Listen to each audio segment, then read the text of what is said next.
వారం మన guest Gaddam Mallesh, SI, EOW CCS, Hyderabad city police.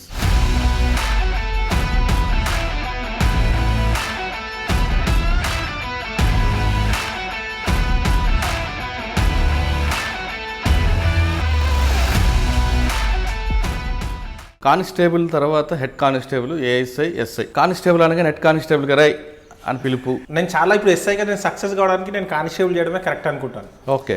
డ్యూటీలో ఉన్నప్పుడు ఒక హెడ్ కానిస్టేబుల్ గారు ఆ బాసేజం చూపిస్తుంటారు. ఛాయ్ అనేది ఆఫీస్ డ్యూటీ కాదు, నేను ఛాయ్ ఎందుకు తేవాలి. మారేడుపల్లి తర్వాత ఎక్కడికి వచ్చారు? మొగల్పూర్కి వచ్చాను. మొగల్పూర్లో 1.5 years చేసాం. అది కమ్యూనల్లీ సెన్సిటివ్. కానీ అందరూ ఏమిటంటే మొగల్పూర ఓల్డ్ సీట్ అనగానే ఒక ఓల్డ్ సీట్లో ఒక కేసులో రకీ చేసి పట్టుకోవాలి. మనల్ని మొత్తం క్రాస్ చెక్ చేసుకునే వరకు కూడా మనం లోపలికి యాక్సెస్ చేయట్లేదు.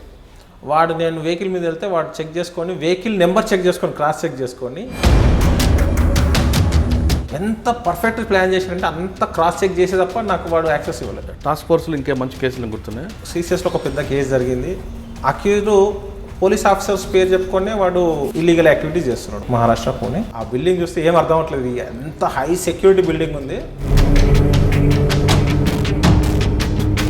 డైరెక్ట్ పోలీస్ అని చెప్పి వెళ్ళడానికి, పోలీస్ అని చెప్తే ఏంటంటే లీక్ అయిపోతుంది. And every door operated by biometric systems. Local police help తీసుకోవచ్చు కదా. హైలీ ఇన్ఫ్లుయెన్స్డ్ చార్టర్ ఫ్లైట్స్ వాడుకున్నాయి. ఓన్ ఫ్లైట్స్ ఉన్న వ్యక్తి. అచ్చా.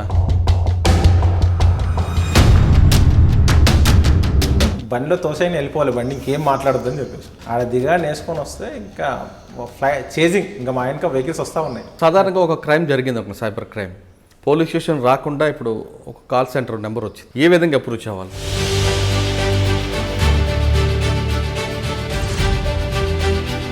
దాంట్లో మీరు ఇమీడియట్లీ కంప్లైంట్ చేసినట్లయితే ఇమీడియట్లీ యాక్షన్ స్టార్ట్ అవుతుంది. దాని నెంబర్ వచ్చి చెప్పండి.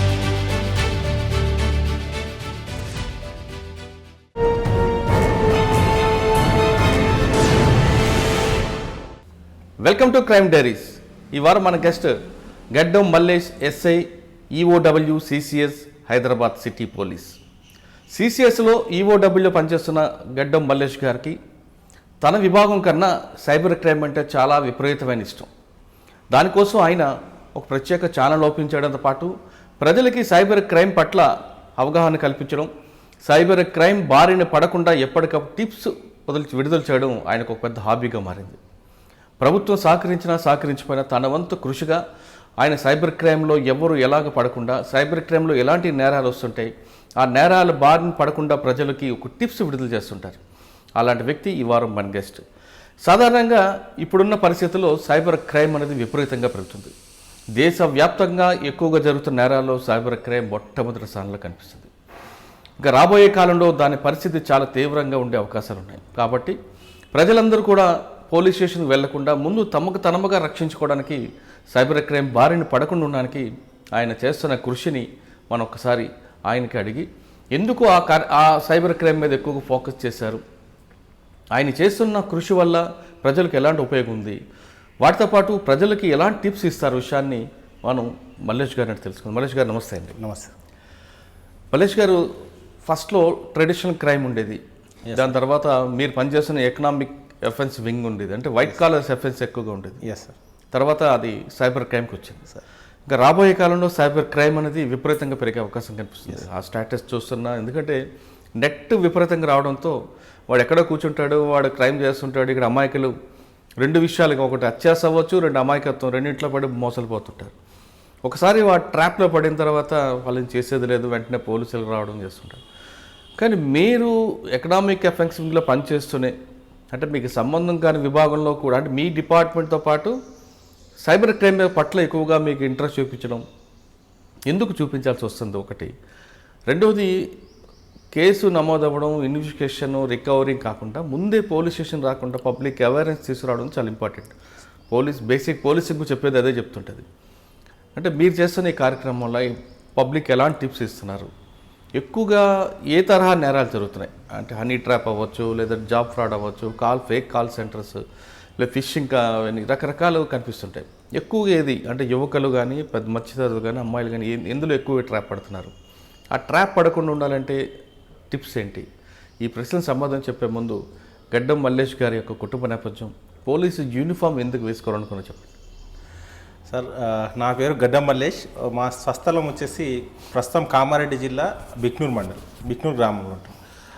మా ఫాదర్ గడ్డం రాజయ్య, మదర్ గడ్డం మన్నమ్మ. అది బిలో మిడిల్ క్లాస్ ఫ్యామిలీ. నాన్నగారు తాపీ మేస్త్రిగా పనిచేస్తుంటారు, అమ్మగారు ఉత్తర తెలంగాణలో బీడీలు చేస్తుంటారు. కామన్ లైఫ్ లీడ్ చేయడానికి బీడీలు అనేది కామన్గా చేస్తుంటారు. అలా వస్తున్న క్రమంలో నా బాల్యం అంతా బిక్నూర్లో జరిగింది.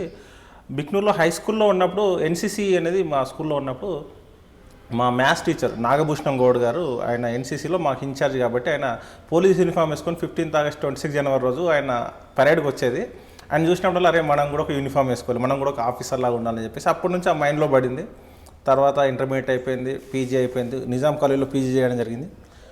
ఆ తర్వాత పీజీలో ఉన్నప్పుడు నాకు కానిస్టేబుల్ జాబ్ వచ్చింది. ముందుగా కానిస్టేబుల్గా నేను నిజామాబాద్లో దాదాపు 1.5 years చేశాను, నిజామాబాద్ 2 Town పోలీస్ స్టేషన్.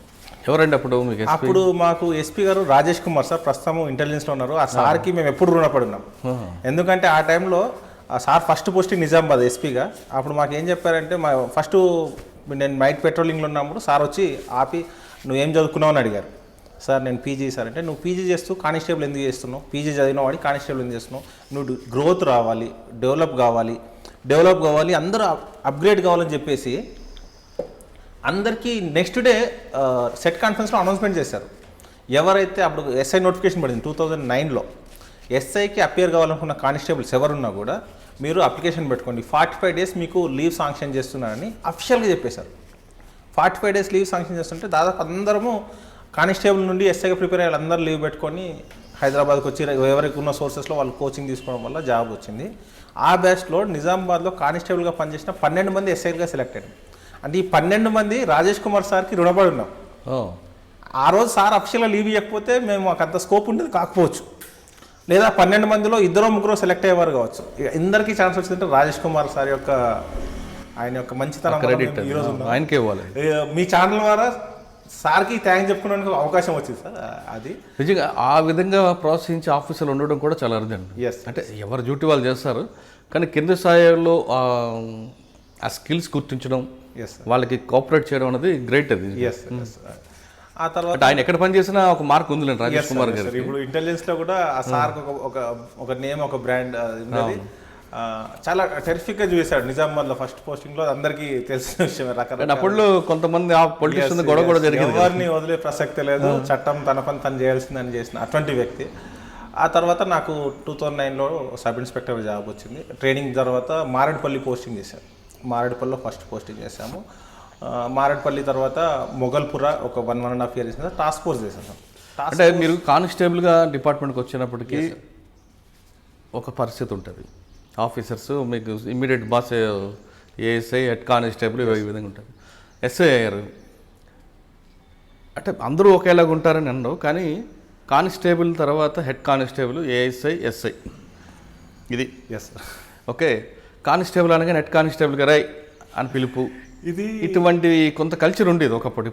ఇప్పుడు తగ్గింది అనుకుంటా. Yes sir. ఇది నేను కానిస్టేబుల్ చేయడం వల్ల నేను చాలా ఇప్పుడు ఎస్ఐగా నేను సక్సెస్ కావడానికి నేను కానిస్టేబుల్ చేయడమే కరెక్ట్ అనుకుంటాను. ఓకే, ఎందుకంటే కానిస్టేబుల్ చేసినప్పుడు అప్పుడు నాకు పీజీ అయిపోయింది. దట్టు ఉస్మానియా యూనివర్సిటీలో నిజాం కాలేజ్ స్టూడెంట్. నిజాం కాలేజ్లో నేను పీజీ కంప్లీట్, ఎంకామ్ కంప్లీట్ చేసి నేను కానిస్టేబుల్ నోటిఫికేషన్ పడింది. నేను కానిస్టేబుల్ పోవడం కూడా ఒక విచిత్రంగా, అంటే కానిస్టేబుల్ అనేది ఆలోచన లేకుండే ఫ్రెండ్స్ అందరూ అరే అందరం కలిసి రాద్దాం, మన ఊరు వాళ్ళు అందరం కలిసి రాద్దామని వాళ్ళు అప్లై చేయడం, అట్లా వెళ్ళిపోవడం. ఎగ్జామ్ వచ్చింది, రిజల్ట్ వచ్చినాక జాబ్ వచ్చినాక వదులుకోలేక కదా ముందు చేసేద్దామని చెప్పేసి జాయిన్ అయింది. అప్పుడు డ్యూటీలో ఉన్నప్పుడు ఒక హెడ్ కానిస్టేబుల్ గారు ఛాయ్ తీసుకురాపో అంటే నాకు అర్థం కాలేదు. నన్ను ఛాయ్ తీసుకురామంటే ఏంది? ఆ బాస్ చూపిస్తుంటారు. ఛాయ్ అనేది ఆఫీస్ డ్యూటీ కాదు, నేను ఛాయ్ ఎందుకు తేవాలి అది చెప్పడం కూడా. ఇప్పుడు ప్రేమగా టీ తెమ్మడం వేరు, ఆర్డర్ చేస్తున్నాను నాకు నచ్చలేదు ఆర్డర్ నేను ఎందుకు తేవాలి టీ అన్న. నేను చెప్తే వినావు అంటే మీరు చెప్తే వినడానికి లేను, డ్యూటీ ఏదో ఉంది అది చెప్పండి. ఛాయ్ తెమ్మని చెప్పేసి మీరు నాకు డామినేషన్ చేయడానికి లేదని చెప్పేసి అప్పుడే మైండ్లో పడిపోయింది. అరే మనం ఇక్కడ ఉంటే మనల్ని ఇలాగే ఉంటాం, సో మన ఖచ్చితంగా పైకి వెళ్ళాలని నేను సబ్ ఇన్స్పెక్టర్గా అయిన తర్వాత ఇప్పటి వరకు, అంటే మీరు ఇప్పుడు ఈ వీడియో చూస్తున్న వాళ్ళు, నా దగ్గర పనిచేసిన, నాతో పాటు కలిసి పనిచేసిన కానిస్టేబుల్స్ అందరూ అనుకుంటారు మళ్ళీ సార్ చెప్పేది 100% కరెక్ట్ అని. ఉద్యోగం చేసినప్పుడు నేను ఏ రోజు కూడా కానిస్టేబుల్ అంటే ఆయన ర్యాంక్ తక్కువ అని నేను ఏ రోజు అనుకోలేదు. అంటే నేను అనుకునేది ఏంటంటే, నేను జనరల్గా నమ్మే సిద్ధాంతం ఏంటంటే, ఏ వ్యవస్థ అయినా సక్సెస్ కావాలంటే ప్రతి వ్యవస్థలో కొన్ని ర్యాంకుల వ్యక్తులు ఉంటారు. కానిస్టేబుల్ ఉంటారు, హోంగార్డ్ ఉంటారు, హెడ్ కానిస్టేబుల్, ఎస్ఐ, సిఐ, రకరకాల ర్యాంక్ ఉంటారు. వీళ్ళందరూ పనిచేసేది ఏంది, సంస్థ యొక్క లక్ష్యాన్ని రీచ్ కావాలి. సంస్థ యొక్క లక్ష్యాన్ని రీచ్ కావడానికి ఒక్కొక్కరికి ఒక్కొక్క వర్క్ ఇస్తారు. అంతే తప్ప హోంగార్డ్ అనేంత మాత్రాన ఆయన సంబంధం లేదంటే కాదు కదా. ఆయన పని ఆయన చేయాలి, ఎస్ఐ పని ఎస్ఐ చేయాలి, సిఐ పని సిఐ చేయాలి. అది అర్థం చేసుకున్నప్పుడే టీం వర్క్లో సక్సెస్ అవుతామని చెప్పేసి నేను కానిస్టేబుల్ చేయడం వల్ల నాకు తెలిసి వచ్చింది. అంటే మనం ఒక వ్యక్తిని సింపుల్గా అని చెప్తే కరెక్ట్ కాదు, వాళ్ళు హర్ట్ అవుతారనే విషయం నేను ప్రాక్టికల్ ఎక్స్పీరియన్స్ చేసిన. అంటే మీరు కూడా మీ హెడ్ కానిస్టేబుల్ లాగా చాయ్ తీసుకురాబాయ్ అదిరాబాయ్ అనే పరిస్థితుల్లో నేను ఎప్పుడు అట్లా పర్టికులర్గా ఎవరిని రా అని మాట్లాడను. ఫస్ట్ ఇన్ కేసు ఆయనకి చెప్తే కూడా ప్రేమగా చెప్తే ఆయన నా మీద అభిమానంతో తేవాల్సింది తప్ప నేను ఆర్డర్ చేసిన ఎట్టి బస్సులో తేవద్దు. ఆ ఫీలింగ్ తోటి పోయినాం. ఆ ఫీలింగే నన్ను ఒక పెద్ద ప్రాబ్లం నుంచి కాపాడింది. అంటే ఒక పెద్ద సమస్యలో ఇరుక్కునే దాన్ని నన్ను కాపాడింది. కేవలం మనతో పనిచేసే సబార్డినేట్స్ తోటి ఒక మంచి ఫ్రెండ్లీ అట్మాస్ఫియర్ ఉన్నవారు. టాస్క్ ఫోర్స్లో పనిచేస్తున్న క్రమంలో సరే మీరు మారేడుపల్లిలో ఫస్ట్ పోస్టింగ్ అంటున్నారు. మారేడుపల్లిలో మీరు నేర్చుకుంది ఏంటి? మారేడుపల్లిలో ఫస్ట్ నేను మీకు ఎస్హెచ్ఓ సుధీర్ సార్ అండి, సుధీర్ సార్, ప్రస్తుతం గోపాల్పురం ఏసీపీ గారు ఉన్నారు. ఆ సార్ దగ్గర నేర్చుకుంది ఏంటంటే డిసిప్లిన్. అంటే ఎట్లా కమాండింగ్ ఎట్లా ఉండాలి. ఆ సార్ ఏ రోజు ఒక మాట అనేపోయింది అనగానే ఒక రకమైన భయం స్టార్ట్ అయ్యేది. అంటే ఒక ప్రొఫెషనల్ ఎస్ఐగా అటువంటి ఆఫీసర్ దగ్గర చేసినప్పుడు మనకు అన్ని విషయాలు తెలుసుకోవడానికి ఆస్కారం వచ్చింది. ఎలా ఉండాలి, ప్రాబ్లం వస్తే ఎలా ట్యాకిల్ చేయాలి. ఆ సందర్భంలో ఒక చిన్న ఇష్యూ జరిగింది. మేము ప్రొఫెషనల్ ఎస్ఐస్ కాబట్టి ఇంకా ఉడుకు రక్తం తొందరపాటు ఉంటుంది. ఒక సందర్భంలో ఒక ఇన్సిడెంట్లో ఒక అతని మీద అంత ర్యాష్గా మాట్లాడితే నేను చేసుకునే పరిస్థితి వచ్చింది. నాకు ఆయన ఎవరో తెలియదు. తర్వాత అది ఇష్యూ అయితే చెప్పిండు, మావాడు చేసింది తప్పు కాదు, నీకు చెప్పారు, నువ్వు చేయలేవు, నువ్వు రోడ్డుకి అడ్డంగా వెహికల్ పెట్టినావు, తీయమని తీయలే, అది చెప్పేసి మనల్ని వెనకేసుకొచ్చాడు. అదే వేరే వాళ్ళైతే వాళ్ళ ముందు మనం తిట్టేసరికి మన మొరాలిటీకి పోతుంది, మనం నెక్స్ట్ పని చేయలేము. అవును. ఆ టైంలోనే నా బ్యాచ్మెంట్ ఒక ప్రొసిషన్ జరుగుతుంది. అప్పుడు మారేడుపల్లిలో మామూలుగా ఈ బోనాల ఉత్సవాల్లో పెద్ద ప్రొసిషన్ జరుగుతుంది మారేడుపల్లి. మహంకాళి తర్వాత మారేడుపల్లిలో జరుగుతుంది నెక్స్ట్ సండే. ఆ జరుగుతున్న క్రమంలో తోపులాట జరిగింది. ఒక అతన్ని తోసేస్తే అతని తర్వాత నేను రిపోర్టర్ను నన్ను ఎట్లా తోస్తా ఉన్నారు. వాస్తవానికి ఆ పరిస్థితిలో ఎవరెవరైనా ఎవరికి తెలియదు. మనం ఎంతసేపు మనం ప్రొసిషన్ పీస్ఫుల్గా జరగాలని ఉంటుంది. ఆ నెక్స్ట్ డే వాళ్ళందరూ వచ్చేసి పోలీస్ స్టేషన్ ముందు ధర్నా చేశారు. ఆయన మీద కేసు పెట్టాల్సిందే, ఆయనను సస్పెండ్ చేయాల్సిందే అని చెప్తే మా సార్ ముందుకు వచ్చి, మావాడు ఓన్లీ డ్యూటీ కోసమే చేశాడు, అక్కడ మీరు ఎవరనే తెలియదు, వాడి ఉద్దేశం లేదు, వాడు కొత్తగా వచ్చింది, వాడికి ఈ ఆలోచన కూడా లేదు, మావాడు ఎట్టి పరిస్థితిలో సారీ చెప్పడు, ఒకవేళ సారీ చెప్పాల్సి వస్తే నేను చెప్తా, బీయింగ్ ఏ బాస్ నేను సారీ చెప్తా తప్ప మావాడు చెప్పాడు. అంటే ఎంత బూస్ట్ ఇచ్చిందంటే, అరే మన ఆఫీసర్ మన వెనకాల ఉన్నాడు, మనం కష్టాలు ఉన్నప్పుడు ఉంటారని చెప్పేసి ఆ సుధీర్ సార్ నేర్పించారు. ఆ తర్వాత శశాంక్ రెడ్డి గారు మాకు ఇన్స్పెక్టర్గా వచ్చారు. ఆయన క్రైమ్లో ఎక్స్పర్ట్. అంటే ఒక నేరస్తుని పట్టుకోవాలంటే ఆయన ఎంత చేసేదంటే, ఆయన ఫోన్లో స్క్రీన్ మీద నేరస్తులు ఫోటో పెట్టుకునేది, ఎవరినైతే టార్గెట్ చేస్తారో ఆయన ఫోటో పెట్టుకునేది. అసలు ఎవరు ఎక్స్పెక్ట్ చేయరు, మన పేరు, మన ఫోటో, మన పిల్లల ఫోటో పెట్టుకుంటాం. ఒక నేరస్తుడి ఫోటో స్క్రీన్ మీద, కంప్యూటర్ డెస్క్టాప్ మీద, అన్నిటి మీద అదే పెట్టేది. ఏం సార్ అంటే, మనం లేస్తే పడుకుంటే వాడు మన కళ్ళలో ఉండాలి, అప్పుడే దొరుకుతారని చెప్పేసి సీరియస్గా చెప్తే, ప్రాక్టికల్గా నేను క్రైమ్లో సక్సెస్ కావడానికి సార్ ఎట్లా పట్టుకురావాలి, ఎట్లా ట్రై చేయాలి. ఆ రోజు 2012లోనే కాల్ డేటా ఎలా అనాలిసిస్ చేయాలని నేర్పించి, ఈ సర్వీస్ ప్రొవైడర్స్ దగ్గరికి మమ్మల్ని పర్సనల్గా తీసుకెళ్ళి ఇంట్రడ్యూస్ చేశారు. ఎయిర్టెల్, బిఎస్ఎన్ఎల్, ఐడియా, వీళ్ళు మా సబార్డినేట్స్, మీరు వీళ్ళకి కొంచెం కోఆపరేట్ చేయండి, సర్వీస్లో కొత్తగా వచ్చారు, మీరు మంచి కోఆపరేట్ చేస్తే వీళ్ళు మంచి షైన్ అవుతారని చెప్పారు. ఆయన ఇచ్చిన దాంతో మంచి పేరు వచ్చింది. ఆ రోజుల్లో నేను ఫస్ట్ ప్రొబిషనరీ ఎస్ఐ ఉన్నప్పుడు దాదాపు 2 కేజీల గోల్డ్ రికవర్ చేయడం జరిగింది కేసులో, కేవలం సార్ ఇచ్చిన గైడెన్స్ ద్వారా. ఒక చిన్న ఫింగర్ ప్రింట్ వచ్చింది. అది ఫింగర్ ప్రింట్ మొత్తం చెక్ చేసుకుంటే అది ఉత్తరాంధ్రలో ఉన్న అక్యూజ్డ్, ఆ పేరు అక్కడ ఉంది. అక్కడికి వెళ్దాం అనుకుని మొత్తం రెడీ చేసుకునే లోపు మా దగ్గర పనిచేసిన ఒక కానిస్టేబుల్, సార్ వాడిని నేను గుర్తుపడతాను, నేను ఎస్ఆర్ నగర్లో అరెస్ట్ చేశానని చెప్పాడు. సరే వాడిని మొత్తం ఐడెంటిఫై చేసినాం, ఇల్లు ఐడెంటిఫై చేసినాం. ఇంకా అది జాగ్రత్తగా ప్లాన్ చేస్తాం. నైట్ అంతా అక్కడ వాళ్ళ ఇంటి దగ్గర నైట్ 2 o'clock వెళ్ళేసి అందరం సెటిల్ అయిపోయినాం చుట్టుపక్కల. ఎందుకంటే మార్నింగ్ 4 o'clock ఎప్పుడు డోర్ తీస్తే అప్పుడు జంప్ అయిపోయి వాడిని పట్టుకోవాలి. ఎందుకంటే వాడు అలర్ట్గా ఉన్నప్పుడు పట్టుకోలేము, ఇంకోటి వాడిని అలర్ట్ ఉన్నప్పుడు పట్టుకుంటే న్యూసెన్స్ అవుతుంది. అట్లా మార్నింగ్ తీసుకొచ్చాము వాడిని. ఎంతకు వాడు అసలు ఓపెన్ అవ్వట్లే, ఫింగర్ ప్రింట్ వచ్చింది మనకు క్లియర్గా తెలుస్తుంది, కానీ నేను కాదంటాడు వాడు. ఇక తప్పదు లేదు, ఇక మనం చేయాల్సిందే. ఎంత చేసినా వాడు బ్రేక్ అవ్వట్లేదు. వాడు జస్ట్ అప్పుడు 26-27 years ఏజ్, మంచి బిల్ట్, అంటే మంచి బిల్ట్. అసలు వాడిని ఏం చేసినా వాడు మన గ్రిప్లోకి రావట్లేదు. ఆ టైంలో కొంచెం హ్యూమన్ ఇంటెలిజెన్సీ ఒకసారి నేను అప్లై చేస్తాను వీడు ఏం చేద్దాం అని చెప్పి వాడికి ఒక ఫోన్ ఉండేవాడు. ఆయన ఫోన్ ఓపెన్ చేస్తే అన్నీ చెక్ చేసిన వాడి ఫొటోస్ గ్యాలరీస్. ఒక చిన్న పాపని ఎత్తుకొని ప్రతి ఫోటోలో ఆ పాపని ఎత్తుకొని ఆ పాపని బాగా వాడు ఇష్టపడుతున్నాడు.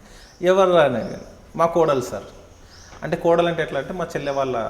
ఓకే, మీ చెల్లె ఎక్కడ ఉంటుంది? విజయవాడలో. మీ బావగారు ఏం చేస్తారు? ఒక bank employee, private bank employee. Immediately constable Vijayawada వెళ్ళాలి, వాళ్ళ చెల్లెని బావని తీసుకుని రావాలి, సమస్య లేదని చెప్పగానే ఇంకా వీడు టెన్షన్ పడడం స్టార్ట్ అయింది. వాళ్ళు ఎందుకు సార్, వాళ్ళకేం సంబంధం లేదు, నువ్వు చేసిందంతా అక్కడనే పెడుతున్నావు, నువ్వు ప్రాపర్టీ అంతా అక్కడ పెడుతున్నావు అని చెప్తే వాడు అప్పుడప్పుడు సెటిల్ అయిపోయి నో సార్ నేను మొత్తం చెప్తాను రాసుకోండి సార్ అని చెప్పేసి దాదాపు 13 కేసులు కన్ఫ్యూజ్ చేశాడు. 13 కేసులు ఎంత ప్రొఫెషనల్ని తీసుకెళ్ళి ఏ ఇంట్లో చేశాడు, ఆ ఇల్లు బయటకి. అంటే మేము జనరల్గా ఏం చేస్తామంటే వీళ్ళు ఒక్కోసారి వాళ్ళు చెప్పేస్తారండి నేను ఇక్కడ చేసినా అక్కడ చేసినా అని. అది కరెక్టా కదా మనం క్రాస్ చెక్ చేసుకోవడానికి నువ్వు ఏ ఇంట్లో చేసినావు, ఆయిల్ ఎలా ఉంది, రూమ్స్ ఎలా ఉన్నాయి, బీరో ఎటువైపు ఉందని మనం ముందే క్వశ్చన్ చేసి తర్వాత క్రాస్ చెక్ చేసుకుంటాం అది జెన్యూనా కాదా వాడు చెప్పింది. అక్కడ కన్ఫర్మ్ చేసుకొని అక్కడ నిజంగా ప్రాపర్టీ అఫెన్స్ జరిగిందా ఏం జరిగిందని తెలుసుకున్న తర్వాత అట్లా పోతే దాదాపు ఒక 4-5 హౌసెస్ పర్ఫెక్ట్ చూపించిండు, కన్ఫర్మ్ అయింది వీడు జెన్యూన్ చెప్తున్నాడు. తర్వాత ఒక హౌస్కి వెళ్ళినప్పుడు ముందు చెప్పి సార్ ఈ ఇంట్లో నాకు ఒక 3 తులాస్ గోల్డ్ దొరికింది సార్ అని చెప్పాను.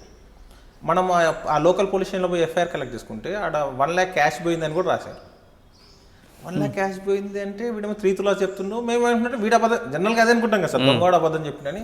వాడిని అరే అబద్ధం అని చెప్తున్నావు నువ్వు ఇంటి తీసుకున్నావు అంటే సార్ ఒకసారి నాకు ఆ కంప్లైంట్ నువ్వు పిలిపేయండి సార్ అని చెప్పాడు. పిలిపిస్తే మా ముందే అవుట్డేటెడ్ క్లాసిఫికేషన్ అంటే డైరెక్ట్ తిట్టేసిండు. అరే నీ ఇంట్లో 1,00,000 రూపాయలు ఉంటే నేను గోల్డ్ ఎందుకు తీసుకుంటా, 1,00,000 రూపాయలు తీసుకొని పోతా కదా, 2010-11లో గోల్డ్ రేట్ అంత లేదు అని చెప్తే అప్పుడు ఆయన అవును సార్ నేను పెట్టలేదు. అంటే ఏం జరుగుతుందంటే కంప్లైంట్ ఇచ్చేవాళ్ళు కూడా ఎగ్జాగరేట్ చేసి పోయిన దానికంటే ఎక్కువ రాస్తే బాగుంది. మీరు పట్టుకున్న దొంగ పేరు ఏం పేరు? పేరు చెప్పడం కరెక్ట్ కాదేమో. ప్రొఫెషనల్ అఫెండరు వాడు ఓన్లీ డే టైంలో చేస్తాడు. వాడు చేసేది వాడు ఒక చిన్న టూల్కి ఒక టపారియా కంపెనీకి సంబంధించిన ఒక స్క్రూ డ్రైవర్ ఒకటేమో వాడు ఆయుధం. స్క్రూ డ్రైవర్ పెట్టుకొని. వాడి పేరు బాలింగమా? లేదు సార్ లేదు, శంకర వాళ్ళ సీనియర్ కదా 27 years. వాడు అప్పుడు 27 అంటే మోస్ట్లీ 30-35 years ఉంటుంది అంతే. వాడు ఏం చేస్తాడంటే ఇంటర్నెట్ కేబుల్ ఆపరేటర్ను రిపేర్ అని చెప్పేసి ఒక బ్యాగ్ వేసుకొని అపార్ట్మెంట్స్లోకి వెళ్ళిపోతాడు. ఓన్లీ డే టైంలో చేస్తాడు. అపార్ట్మెంట్లోకి వెళ్ళిపోయి చూస్తాడు ఏది లేదంటే సింపుల్గా దాంతో ఓపెన్ చేసి వెళ్ళిపోయి చేసుకొని వస్తాడు.